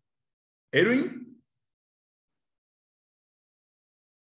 Sí, muchas gracias. Les compartí a ustedes esta imagen para que les hagan llegar, porque hay un estudio de versículos. Muchas veces, como decía el pastor, habla de un príncipe en este sentido, porque el versículo 28 dice, y el varón le dijo, no se dirá más tu nombre Jacob, sino Israel, porque has luchado con Dios y con los hombres y has vencido. Eso es lo que se traduce. Pero lo que dice realmente en esta imagen es que todo lo demás lo que está dando es sentido a cómo le dirán, mas no es una interpretación de lo que sucedió, sino más bien que en la cultura hebrea, en el mismo versículo se da sentido al propósito que se le da con cómo se le va a llamar. Entonces, si se desglosa lo que está en esa imagen, Israel tendría su significado en el mismo versículo. Y lo que dice es el que prevalece con Dios. Ese es el significado de Israel, o el que gobierna con Dios. Entonces, lo que pasa es que cuando se traduce, se interpreta como que es parte de la acción vivida con Elisha, pero lo que se está dando es simplemente un significado al propósito que implica decir el nuevo nombre. Eso es lo que me pareció interesante en esa imagen. Y lo que manifestaban es que incluso en el hebreo actual se pierde ese significado. Por eso este es un estudio del hebreo antiguo. Por eso están las imágenes y por eso está lo que verdaderamente significa. Y dentro de esas imágenes puedo pasar las otras en las que manifiesta que cuando sale el brazo, nosotros hablamos como el antropomorfismo, de que Dios tiene cuerpo, tiene ojos, tiene boca, tiene brazo. Y lo que está hablando del brazo es de poder. En ningún momento habla de extremidad, sino siempre del poder. Cuando habla de su diestra es poder. Entonces, todo ese tipo de cosas se han perdido, pero es interesante este tipo de estudios en los que rescata el verdadero valor. Por eso era la interpretación, Edwin, y el compartir. Super, gracias, Erwin. Gracias. Permítame leer un comentario de Martita Zavala. Dice, lo he visto y este texto da mejor sentido a la realidad de que Jacob, con todos sus años, ¿cómo va a luchar si estaba asustado por el confrontamiento con su hermano? El hombre de lo que le hacía con su hermano. El hombre lo que le hacía era orar. Por ahí va el comentario. O sea, sin duda Jacob, con todo ese estrés de su enfrentamiento, ¿qué va a pasar? Porque sabe que su hermano viene con espíritu de venganza o con ideas de matarlo. Jacob está con luchas personales, lucha interna, lucha emocional, lucha mental. Y literalmente tiene un mundo de cosas en la cabeza y en el corazón. ¿A qué me voy a enfrentar? ¿A quién me voy a enfrentar? Ya son más de 20 años que no ha visto a su hermano y el hermano juró su muerte, juró matarlo. Entonces, imaginen la noche previa al encuentro. Creo que nos ha pasado de todo un poco. Cuando vamos a presentarnos al día siguiente a una cosa, llámase para meter una carpeta a un trabajo, presentarnos ante la embajada americana o una entrevista. La noche previa, el día previo, tenemos todos los sentimientos y emociones encontrados. Y es una lucha en carne. Claro que decimos, tengo paz. Y ayer me llamaba alguien, me dice, mañana tengo una cirugía, te pido que ores por mí porque el doctor dice que si sale mal esta cirugía va a pasar esto. Se puede imaginar la noche previa a la cirugía. Nos pasa de todo un poco, porque toda cirugía, por más de que sea con anestesia local o general, toda cirugía tiene sus riesgos. Y a veces cuando el médico nos da cierto dictamen, dice cuáles son los riesgos. Imaginen días previos. Y es cierto que la paz, y es donde entra el shalom, el Irene de Dios, esa paz que sobrepasa todo entendimiento, pero siempre en el plano muy humano luchamos con eso, luchamos con ideas. Ahora entiendo a Pablo cuando le dice todo lo que es de buen nombre, lo puro, en esto pensar, porque hay una lucha en la mente. Entonces creo que tiene tanto sentido y ¿por qué no? Ver esto con esta nueva lupa, ¿no? Y en un contexto muy realista, como acaba de decir Martita, y los ojos humanos, no ver las cosas espiritualistas, sino entienda la realidad de Jacob. Y David lo ha dicho una otra vez, hay un contexto, hay una historia, nadie habla sin intención.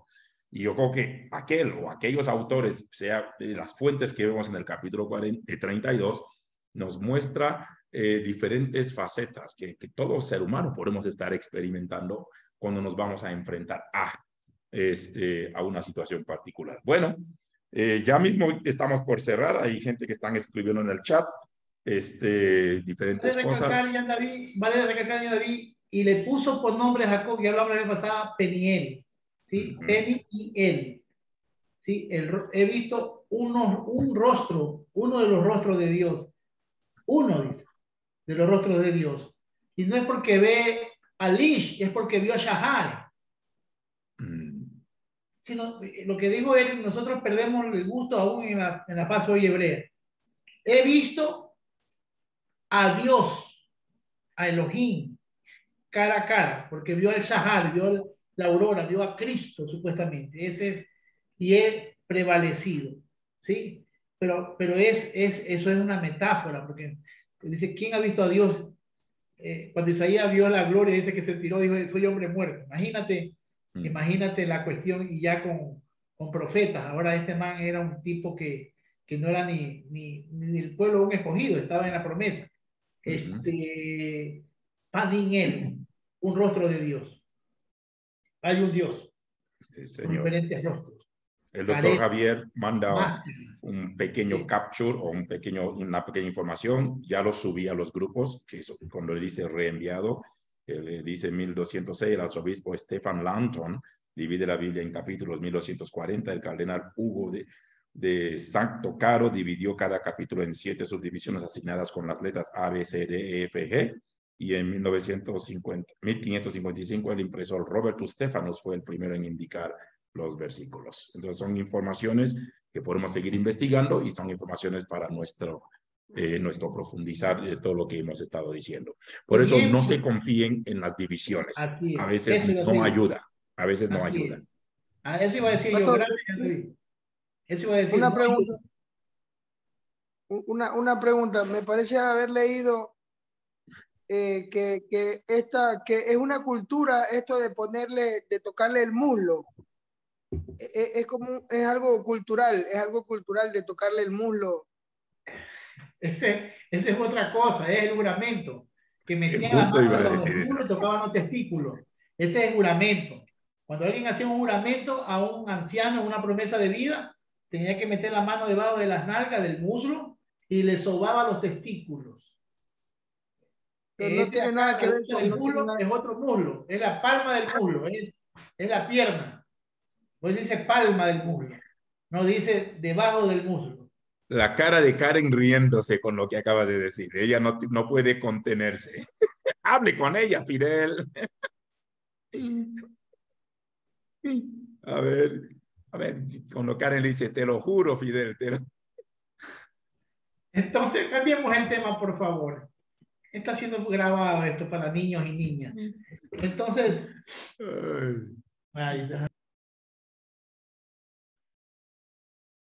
y avancemos un poquito en el texto. Y sí, dale. Nos quedan 15 minutos. Con Esaú. Cuando Jacob se encuentra con Esaú. Muy bien. Dice, y Jacob alzó la vista. Capítulo 33, versículo 1, señores. Sí. Y al ver que Esaú se acercaba con 400 hombres, mamá linda, con todos los maras y los salvatruchas, con todos los gatos locos, 400 vandálicos atrás de Jacob, de Esaú. ¿Qué dice? Repartió. Jacob es estratega, reparte para que si hay una guerra no mueran todos. Jacob pensaba hasta ese momento, a pesar que tiene una promesa de Elohim, que le va a ser bendecido y que va a volver a su tierra, Jacob humanamente reparte a sus hijos entre sus mujeres y sus esclavas. Por si acaso hay una matanza, matarán a uno o a dos, pero no a los 4. En México decimos por si las moscas, ¿no? Claro. Pero por aquí si las moscas. Pero aquí entre nos, tocayo, la estrategia de Jacob empieza con los hijos de las siervas, luego sube el nivel y se queda con Lea a último, con él. O sea, discúlpeme, había algo en mente en Jacob, o sea, pareciera diciendo que maten al que de menor importancia. No, ni tanto así, pero a mí me llama la atención la división que él hizo. Claro. Y ¿sabes lo maravilloso de esto? Que esto nos enseña muchas cosas. El Jacob, que ya está en el 33, no es el Jacob ni cuando era muchacho, sí, ni el Jacob con la pelea o con la lucha de este ser. Este Jacob tiene una diferencia. sí, Que se adelanta como cabeza de hogar, como patrono, como jefe, se adelanta y se postra, ¿sí? Se postra, se inclina. Es decir, quiera o no, adora, reverencia, pide perdón en humildad, reconoce que estuvo mal y él se humilla. gestos de arrepentimiento, ¿no? Actitud total de quebrantamiento. Sí. Y hasta que llega Esaú, hasta que él avanza, 7 veces se postra. ¿Sí? Se levanta, camina y se postra. Se levanta, camina y se postra. Se levanta y camina y se postra. Y tú no te postras nunca, Jesús, tarado y tarada. Perdón que se me salga la palabra. Tú no te postras ante nadie. Tú eres el bacán de la película. Tú eres el mejor de todos. Tú no tienes a quien... Jacob se postra. Sí. Tú no te postras ni a Dios. Peor a tu hermano, reconoce que has dañado a alguien, se humilla. Entonces, ¿qué sucede? Jacob se postra y de ahí se abraza y viene su familia y también se postra. Sí. enseña, y eso es bueno, eso ya es a forzar el texto, ¿no?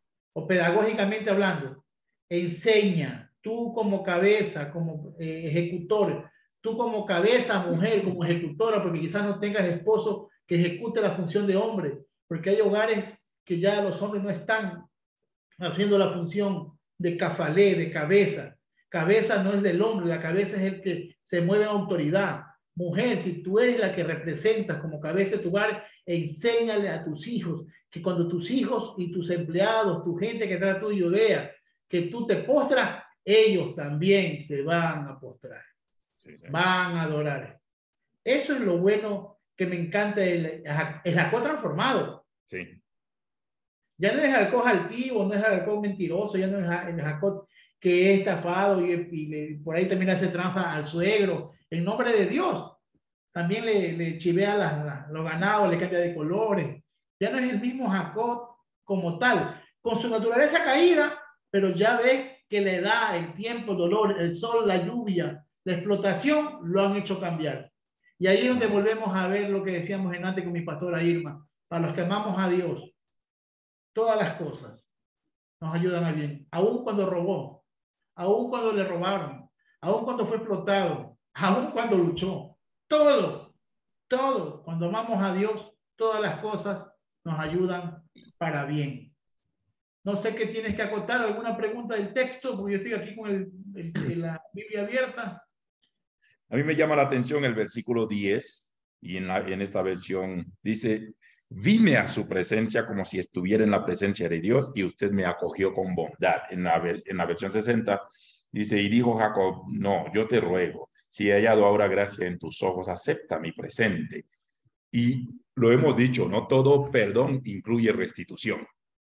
Usted no puede pedir perdón sin hacer un acto de.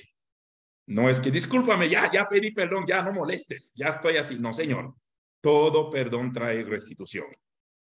Y a veces, aún quienes estamos aquí, usted ofende a su hermano. O sea, aunque sea, llévate un chocolate contigo. Toma, te regalo este chocolate como muestra de como la pipa de la paz, como sabemos decir. Y no es hacerlo en broma, por si acaso, porque Jacob muestra gestos de arrepentimiento genuino. Y Jacob quiere compensar el daño, porque él sabe en el fondo que le hizo daño a su hermano. En primer lugar, habiendo hecho lo que hizo, y curiosamente Dios le muestra en cara lo que implica hacer eso, porque Labán le pagó con la misma moneda.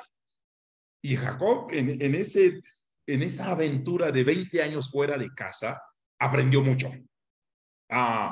Se hizo fue un hombre más humano, si cabe el término, valga mi pleonasmo, y obviamente su gesto, lo hizo, aparte que es estratégico, pero lo que haya hecho, los presentes que haya traído, y sabiendo que Dios también lo hizo millonario, si cabe el término, pero aún dice que escoge cosas del bueno para darle a su hermano. O sea, de lo mejor de la ganadería, de lo mejor de no qué cosa, y para ofrecer un presente digno de su arrepentimiento. A veces creo que nuestros arrepentimientos son tan deportivos, ¿no? Simplemente golpeamos el pecho o lloramos y creemos que eso es suficiente. Mira, cuando David pide perdón a Dios en Salmo 51, entonces enseñaré a los transgresores tu camino y los pecadores se convertirán a ti. Se dan cuenta que todo perdón trae restitución, trae enmendar el daño y trae también un acto de parte de nosotros, un acto de cambio, un acto de. Este capítulo es bello. Hay lección de fraternidad allí. Hay lección de hermandad. Hay lección que tenemos que aprender aún para llevar a la iglesia. Y yo creo que estos días leyendo no solamente Éxodo, sino también Levítico, donde aún una muestra de hay que traer una ofrenda, un sacrificio. No estamos metiendo la Biblia por el cogote a la gente de decir que hay que dar. Pero a veces, ¿qué hemos mostrado nosotros que demuestre nuestra gratitud a Dios, nuestro arrepentimiento, no solamente ante Dios, pero también nuestro arrepentimiento ante nuestros seres amados? Este capítulo para mí es tan clave. Acciones que demuestran genuino quebranto, genuino arrepentimiento y acciones que vienen con restitución. Es decir, hay algo que hay que enmendar. Si esto ayuda, pues aquí está. Y yo creo que nosotros, como en este contexto muy occidental, no hemos aprendido eso, porque en el contexto muy oriental y en el contexto muy judío, ellos tienen claro el panorama. Entonces creo que es un pasaje que tenemos que leer con esa lupa de fraternidad, esa lupa de reconciliación, esta lupa de rendición de cuenta y de aún, no sé, resarcir algún daño que hemos hecho, ¿no? Entonces, por ahí va el asunto. No sé si algunos tienen un comentario. No, el pastor, mi amigo, mi profesor Víctor Pérez levantó la mano. Ah, sí. Mi pastor Víctor, bienvenido. Qué gusto tenerte. Bendiciones. El capítulo es muy enternecedor, pero estaba leyendo yo una parte que hice sobre la muerte de Saúl, y no sé si en el libro de Hasher, creo que es uno de los manuscritos que se encontraron en el Qumran, dice que se había efectivamente Saúl, es más, no quería que los huesos de Jacob fueran enterrados. Entonces que un nieto de Saúl, un nieto de Jacob de la tribu de Dan, le voló la cabeza. Entonces aparentemente Saúl estuvo en este tiempo todo el lapso que Isaac estuvo vivo y respetando pero que él consideraba que los huesos de Jacob no tenían que estar en las cuevas de la familia. Eso creo que está en el libro de Hasher. No sé si ustedes conozcan más, porque a veces, los sentimientos encontrados son así. Claro, que sí, son libros.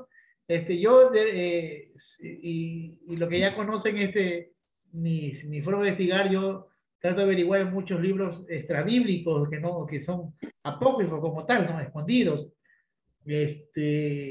Pero sí los leo con cuidado, los leo porque también tienen sus retoques. Pero está muy bien. Gracias, mi pastor, porque investigas. Eso es lo bueno, investigar. Y el que quiere investigar con sinceridad, Dios nos ayuda a encontrar la verdad. Así es. Investiga que Dios nos lleva a la verdad que es Él. Y cada día somos mejores seres humanos. Antes de que hable Fidel. Espérate, yo quiero acotar algo aquí en esta parte. Dale. Señores, sin dolor, escúcheme, tatúese en un rema, no es rema, es un concepto. Sin dolor no hay arrepentimiento. ¿Sí? Sin dolor no hay arrepentimiento. Sí. Si usted le pide perdón a alguien y no siente dolor, váyase para el diablo. Usted no está pidiendo perdón. Si usted ofendió algo a alguien, dijo algo de alguien, habló mal de sus pastores, habló mal de su pastora, de su hermano, de su familia, de su madre, de su tío, de su hermana, de lo que haya hablado, de su jefe, y usted siente carga porque ha dañado a esa tal persona o a ese tal grupo de personas, cuando usted pida perdón y no hay dolor, mire, este par lloraron. Todo aquel que pide perdón de corazón llora. Sí. No hay arrepentimiento si no hay dolor. Sí. Y no hay una reforma de vida si no hay un arrepentimiento verdadero. Hay gente que pasa llorando y no es transformada porque no es dolor, es remordimiento. No es la acción del dolor del pecado. Cuando uno viene a Cristo por primera vez o comete algo, uno se tira al piso y llora con dolor, ¿sí? Y ahí está el cambio, el dolor, el quebrantamiento, el sufrimiento, el sentir que el otro sufrió por ti, que tú lo dañaste. Si tú no sientes que dañaste al otro y no pides perdón con ese dolor, no estás pidiendo perdón. ¿Ah? Exacto. Es que eso significa arrepentirse. Sí. Sufrí por lo que hice. Estoy arrepentido. Si pudiera retroceder el tiempo, no lo hiciera.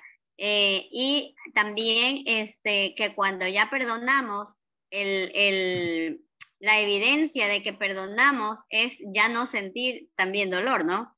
estamos en paz, sentimos paz. Entonces, como que la otra parte. Muy bien, gracias. Antes de hablar, continuar, Fidel, creo que activaste tu dispositivo. ¿O Karen? Sí, tengo una duda. Del texto como lo estamos viendo y como se viene dando el proceder de Jacob, ¿creen que cuando le lleva los presentes a Esaú está siendo verdaderamente sincero? ¿O es así como que para que me perdone y se tranquilice y no haya violencia contra mí? Me queda esa inquietud de lo que estoy leyendo. Sí. Hasta el momento es estrategia. Cuando Jacob ve a Esaú es que siente dolor. Y lloran los dos, se abrazan, se besan, hay un lagrimeo allí impresionante. Es forma de restitución o de pagar el robo que hizo. Sí, es estrategia de Jacob. Eso es estrategia de paz. Sí. Mira, a mí me pasó algo en mi último viaje a México con una pareja, y no es Fidel Karen por si acaso. Es el doctor. No, tampoco. Ya es cierto, dicho, porque también dicho. Yo me vi con varias parejas, Fidel Karen, el doctor Javier, Mónica y Gustavo. Pero, dígalo, pastor. No. De hecho, dígalo, pastor. Entonces, me pasó algo que me llamó la atención. O sea, yo vi discutir a esa pareja pastoral. Fue muy enardecida la discusión. Y bueno, y de ahí el hombre dijo, bueno, ya regreso. Y le dijo, bueno, ¿dónde vas? Te acompaño. Ok, le acompañé y fuimos a tomar un café en un Starbucks. Y después de que le bajó un poquito en un momento, y tomamos el café, y él compró, dijo, voy a comprarle ese postre a mi esposa, porque a ella le encanta. Y yo vi eso tan cool, le dije, bueno, ya eso es muestra de que hay un arrepentimiento y se va a reconciliar. Entonces, y le dije, bueno, llevémosle dos, yo pago la otra. Así que, y me llamó la atención porque fue muy bello el acto. Y David lo acaba de decir, él estaba muy arrepentido, él sabe que no era la forma de hablarle a su esposa. Y había gente ahí, estábamos otras personas. Y luego yo regresé con él a la casa, y de repente cuando entramos del parque del carro, y le digo, ábreme por favor, y por la puerta mecánica, ya muchos saben de quiénes estoy hablando. Y yo vi en serio cuando esta mujer dio su postre favorito. Y antes, más que el postre, yo creo que el hombre entró en buen plan y le dijo, solo quiero pedirte perdón y bla, bla, bla, y le extendió los postres, ¿no? Y me gustó, o sea, ver esa imagen. Había un arrepentimiento genuino, pero él compensó, en parte. Sabemos que el dolor, como David dijo, ¿no? El dolor a veces queda, esa palabra queda, o esa expresión puede que quede, pero hay una forma de amortiguar o disminuir, quizás no el dolor, sino sus efectos, porque no podemos disminuir el dolor. El dolor, no, pero sí podemos disminuir, digamos, ciertas consecuencias de ese dolor. Entonces, o la intensidad. Exacto, mi pastora. Y yo vi una bella reconciliación. Y otra vez, vi que hizo un acto. No solamente pidió perdón de boca, y yo le vi darle 2 o 3 piquitos a su esposa, y luego le extiende el postre. Y fue lindo ver esto. Entonces, creo que, y alguien acaba de escribir al privado, no voy a dar el nombre, dice, recorcholis, mi pastor. Este estudio de esta noche de arrepentimiento con sustitución ya me hace ver que el domingo debo pedirles perdón por no haber estado en la reunión que prometí estar, y hacer restitución, y llevaré un bizcocho para compartir. O sea, fíjense que aun cuando podemos aterrizar estas cosas en cosas muy prácticas, esto para mí es espiritualidad. O sea, no es quedarnos en lo académico o en lo academicista, porque estos estudios, aún estudiar la palabra, nos hace más humanos. Es un mito creer que esto más bien nos deshumaniza. Si el encontrarnos o dejarnos más bien inundar de la palabra no nos hace más humanos, entonces estamos perdiendo el tiempo en el enlace. Hemos perdido 3 años de nuestra vida. Esto tiene que hacernos más humanos, mejores personas, mejores padres, mejores esposos, esposas, líderes, siervos, etc. Y yo, aún con lo que dijo Fidel, yo sí estoy consciente que el arrepentimiento fue genuino. Quizás por la misma lucha previa que tuvo en su ser interior. Me encanta la oración de Jacob en el capítulo anterior. Mira, le dice, mañana me voy a enfrentar a Esaú, y añade algo, y le tengo miedo. Y Jacob hace esa oración a Dios. Me voy a enfrentar a mi hermano y le tengo miedo. Y, o sea, abre su corazón. Y luego viene toda esa lucha, como lo hemos manejado, interna, emocional, mental. Pero Jacob sabía lo que se iba a enfrentar. Y luego, mira, Esaú ni permite que Jacob ni siquiera hable mucho.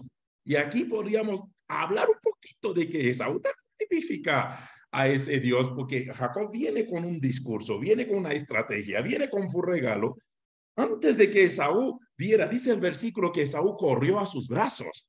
Y aquí vemos el mismo relato en el hijo pródigo. A veces tenemos un discurso perfecto para hablar con Dios. A veces tenemos algo todo montado, pero ya Dios vio la intención del corazón. Dios ya vio el arrepentimiento y eso es bonito también. Y a veces Dios ni nos deja hablar. Simplemente empezamos a sentir su paz, su perdón, su toque sobre nosotros. Pero como dijo David, el arrepentimiento tiene que ser real, tiene que ser genuino y tiene que arrancar del dolor. Es más, si no hay dolor, no hay perdón, porque el perdón es arrancado del dolor. Escucho gente que dice que no puedo perdonarlo porque me duele. Porque te duele tienes que perdonar, más bien. Porque el verdadero perdón es arrancado del dolor. Entonces creo que si Jacob empezó con una estrategia y les funcionó, vamos a decirlo claro, pero el bello relato que vemos aquí, sí hay arrepentimiento genuino. Y Jacob insiste en bendecir a su hermano, insiste en pedirle perdón, insiste en honrarlo. Al final Esaú dijo, mira, tengo esto y más, pero Jacob insiste. Y al final sabemos que Esaú abrazó los regalos y es más, Esaú hasta le dijo, ahora yo te voy a proteger. Yo tengo algunos hombres armados conmigo que vine a darte el tuki-tuki lulú, ahora estos hombres te van a proteger a ti. Y Jacob dice, no se preocupe, yo ya te he visto la cara, me has perdonado, yo puedo seguir mi camino. O sea, se dan cuenta que la cosa va de doble vía. Aquí hay fuerte lección de fraternidad, fuerte lección de afecto y una linda lección de cuando hay arrepentimiento, hay buena reconciliación. Yana, antes que termine esto, hay que entender algo para que tú veas el contexto del pueblo semita o oriental. Es que ellos siempre van a un lugar a bendecir o a ser perdonados, llevan regalos. Por eso que es tan difícil que, y mi pastora y mi gente, mis amigos personales saben que yo no soy de la prosperidad. Odio de la prosperidad. Odio estar pidiendo diezmo y ofrenda. ¿Por qué en la Biblia no se insiste en eso? Es porque es parte de su naturaleza. Ellos cuando van al templo llevan. No tienes que decirle maldito sea con maldición. No hay que decirle que hay que pagar el teléfono, la luz, el agua. El semita cuando va a un lugar y quiere bendecir, ser perdonado o ser restituido, manda. Mira, mandó 4 grupos de personas con animales. ¿Y qué son estas cosas que pasaron delante de mí? ¿No? Para hallar gracia ante tus ojos. Entonces, nosotros no somos, ay Dios, y no necesita nada. No, vaya donde Dios, usted quiere pedir algo, lleve una ofrenda, una gratitud. Sí. No me presentaré ante Jehová con mis manos vacías. Sí, son culturales, son cosas. Por eso que el judío, a pesar de que no tiene a Jesús hoy en su corazón, en cualquier parte del mundo, ellos progresan, prosperan. Progresan, porque no prosperan, progresan, porque aman a Dios. Aún puede decirse que Dios lo prospera, pero no tienen a Jesús como Salvador, porque son gratos. Tienen gratitud, vaya a la casa de Dios, vaya con una ofrenda, no cantidad, no como Jacob tenía mucho, vaya con una ofrenda, haga un voto con Dios, Señor, aquí está, no pacte con Dios, haga un voto con Dios, de gratitud, Señor, gracias, mira, de lo mejor, de lo consagrado he traído de mi casa. ¿Sí? Esas son las cosas que a veces a mí, y yo sin saber la prosperidad, veo que esta gente sabía cómo agradecer, sabía cómo pedir perdón. Y en palabras de Pablo, ¿no? Según haya prosperado. No se trata, como dijo David, de cantidad. Según haya prosperado. Todos aquí sabemos que hay días que podemos decir, hoy voy a ofrendar $5, El otro domingo ofrendamos $2, otra vez ofrendamos 50 centavos, algunas veces $100, según haya prosperado. Pero como bien dijo David, es parte de nuestra gratitud a Dios, bendecir la obra de Él. Hay gente que dice, como no me fui el domingo y como ojos que no ven, corazón que no siente. O sea, hasta ahora que yo sepa, hay gente que hasta llegan tarde y llegan después de la ofrenda solo para no ofrendar. He visto esto en las iglesias. En serio. Saben a qué hora es la ofrenda y van a llegar después. Hasta ahora en mi experiencia del pastorado, que ya he pastoreado 8 o 9 iglesias, solo he visto eso 2 veces. Que alguien llegó tarde y antes de irse y dice, pastor, yo sé que recogen la ofrenda, pero yo quiero ofrendar. Así que yo tengo que llamar a alguien, oiga, véngase con el alfolí, este hombre, esta mujer quiere bendecir. Pero hay gente que no les importa. Llegaron tarde y nadie va a preguntar, oiga, yo no pude ofrendar, ¿será que puedo? Hay gente que más bien le gusta que lleguen después de que la ofrenda. Con esto se liberan de eso. Y he visto ese cuadro, es triste. Es triste. Y dan $5, $3 y se van a comer $80 de la salida con la... Y lo hemos dicho para la iglesia, hoy por hoy, y ojo, en una buena iglesia, una iglesia que no trasquila, una iglesia que no te mete la Biblia por el cogote, llega a ser siempre la inversión más barata. Porque a veces decimos coloquialmente, los billetes de 20, de 50 y 100, ellos sí se la pasan en los cruceros, pero el billete de 1 es el evangélico. Es el que más vemos en las iglesias. Entonces, y hasta cierto punto, es el negocio más barato. Y aún hablando de diezmo, más allá de algunos criterios teológicos, hoy por hoy, yo le digo a la gente, mira, con Dios es tan bueno hacer negocio que lleva más de 2000 años pidiendo la misma cantidad. No te sube la cuota, no te sube el interés. Con Él es tan bueno hacer negocio. Son más de 2000 años pidiéndote el 10%. Y algunos así se dan el lujo de no cumplir. El banco te aumenta el interés cada año. Te aumentan la cuota cada cierto tiempo, pero con Dios es tan bueno hacer negocio que no ha cambiado el 10% en más de 2000 años. Pero aún así, hay gente que no entiende la gran bendición que hay, más allá del diezmo, ofrenda. David siempre lo ha dicho, quien ama a Dios va a dar más que el diezmo.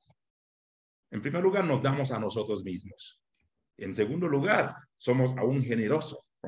Yo le digo a la gente, para mí la mejor estrategia de Dios para levantar fondo es fidelidad en los diezmos y generosidad en las ofrendas. Por eso, en mi experiencia de pastorado, eso de pasar 2 veces, ahora siento de Dios hacer una ofrenda por esto, ahora no, eso no va a pasar nunca. Si tú sabes cumplir con Dios, y Dios es experto en multiplicar cuando algo pasa por sus manos. Entonces, lo que damos a Dios con integridad, con fidelidad y con generosidad, Dios lo va a multiplicar. Pero aún así no muchos entienden eso, ¿no? Sí, dice Rafa, culturalmente el diezmo realmente es más bien impuesto según el sitio y su administración. Lo veo así. De hecho, hoy por hoy, con la situación que estamos viviendo en nuestra América Latina, hablar de diezmo es hablar prácticamente de un impuesto. Significa que tenemos que rendir cuentas también al gobierno. Así, y es donde este es un tema bastante delicado hoy por hoy manejar. Mira, ya sé que estamos 9:12, pero esta semana tuve reunión con la Asociación de Pastores de Posorja, de aquí, de un pueblo que es de Guayaquil mismo, una parroquia, pero también es costa, igual que Playa, que Salinas. Y hablamos sobre esto, por la administración eclesial, que les fui a hacer unas cosas, decir unas cosas. Y el pecado de las iglesias, y aquí hay muchos pastores quizás, o mucha gente que trabaja, si la iglesia principal tiene iglesias filiales, ¿sí? La plata de las filiales tiene que ir a la principal, si no están robando. La iglesia es el más grande elevador de impuestos en los países. Están robándole al Estado, y el que roba no entra al reino de los cielos. Los mentirosos y los ladrones no entrarán. Es decir, somos tan ladrones. Pedimos el diezmo, la gente nos cumple, pero nosotros como organización le robamos al Estado. Porque le damos el 10% y no le damos de todos los impuestos que entran. No, es una locura, es una barbaridad. Y las iglesias, no sé, ya en otras partes de Ecuador, todas, la mayoría, un 98% incumplen y le roban al fisco. Sí, lamentablemente es así. Hay muchos comentarios en el chat. Nuestro pastor Víctor Pérez mandó una muy buena información. Si algunos quieren grabar el chat también, o yo algunas veces los grabo. Hay informaciones valiosas, hay comentarios, preguntas, y aún aportes muy valiosos en el chat. Si algunos pueden tomar un tiempito luego antes de que cierre esto o desconecte esto para que puedan leerlo. Familia, bueno, la próxima semana quizás podamos seguir profundizando en ese capítulo 33, la reconciliación Jacob-Esaú, y obviamente hay un capítulo que es bastante simpático sobre la venganza y la violación a Dina, el capítulo 34, que vamos a hablar la próxima semana, si Dios lo permite. Rafa, ¿qué vas a decir algo? ¿No? Muy bien. Muy bien, familia, amados amigos y hermanos, y aún quienes van a ver esto en tiempo diferido, les saludamos quienes hemos estado aquí, pues les abrazamos. Como siempre, es un honor compartir con cada uno y con cada una de ustedes. Mi pastora Irma, me gustaría pedirte que puedas cerrar este tiempo en oración. Gracias a cada uno y a cada una por su presencia y aún su participación. Bendecimos la vida de cada uno. Gracias, mi amado David, por Amén. siempre estar con nosotros y seguir instruyéndonos, ¿por qué no? Iluminándonos en temas que para nosotros, en su gran mayoría, nos resultan a veces tan tenaces, y qué bueno tenerte, y esa capacidad, la sencillez, la profundidad también que tú nos traes la palabra. Bendecimos tu vida también, tocayo. Nos vemos pronto, en algunos días. Así que ya, Víctor, nos prometimos comer algo, Víctor, así que nos vemos. Amén. Dale, mi pastora. Amén. Vamos a orar, hermanos. Padre, te damos gracias, Señor, por los cuidados diarios, Padre Santo, que das a nuestras vidas, Señor. Gracias por tu presencia, mi Dios, en nuestras vidas, en nuestras familias, Señor. Y gracias, mi Dios, por permitirnos la oportunidad, Señor amado, de cada día aprender un poco más, Señor. Primero por desaprender lo que hemos aprendido mal, Señor, y luego, Padre Santo, de ir rectificando, Padre Santo, de ir entendiendo la verdadera intención que hubo, Señor, al escribirse este libro maravilloso, Señor. Muchísimas gracias, Padre Santo. Te pido que seas tú bendiciendo cada día sobreabundantemente, mi Dios, a los organizadores de estos estudios, Señor. Bendice grandemente a David Cordero, Señor, a nuestro obispo, doctor David Cordero, Señor. Y dale, mi Dios amado, todas las bendiciones, Padre Santo, de acuerdo a lo que su vida necesite, Señor. Bendícelo en todas las áreas de su vida, Señor. Prospéralo en todo, Padre. Te doy gracias por su vida, Señor, por ese corazón noble, Señor, de compartir todo lo que ha aprendido a lo largo de los años, Señor. Te pido que cada día le aumente sabiduría, Señor. Bendice también a nuestro amigo y hermano pastor, Jan David, Señor. Bendice a cada uno de los que se dan cita, de los que nos damos cita, Señor, en esta sala, Padre Santo, de reuniones. Y bendice también a través de ellos a toda su familia, Señor. Gracias, Padre, por ayudarnos, por permitir, Señor, que vayamos avanzando cada día, mi Dios, en tus caminos. Y también, Señor, por equiparnos, Padre Santo, en lo largo de este camino, Señor, porque tenemos gran responsabilidad, Señor amado, para seguir formando ese pueblo, para seguir alimentándolo, mi Dios, al pueblo que nos has dado. Ayúdanos y asístenos en todas las actividades que tengamos que realizar, Señor, y te damos muchas gracias, Padre, por todo lo que haces y lo que harás en nuestras vidas. Dios me los bendiga. Continuamos la próxima semana. Bendiciones, familia. Amén. Una linda noche. Gracias a cada uno y a cada una por estar. Amén.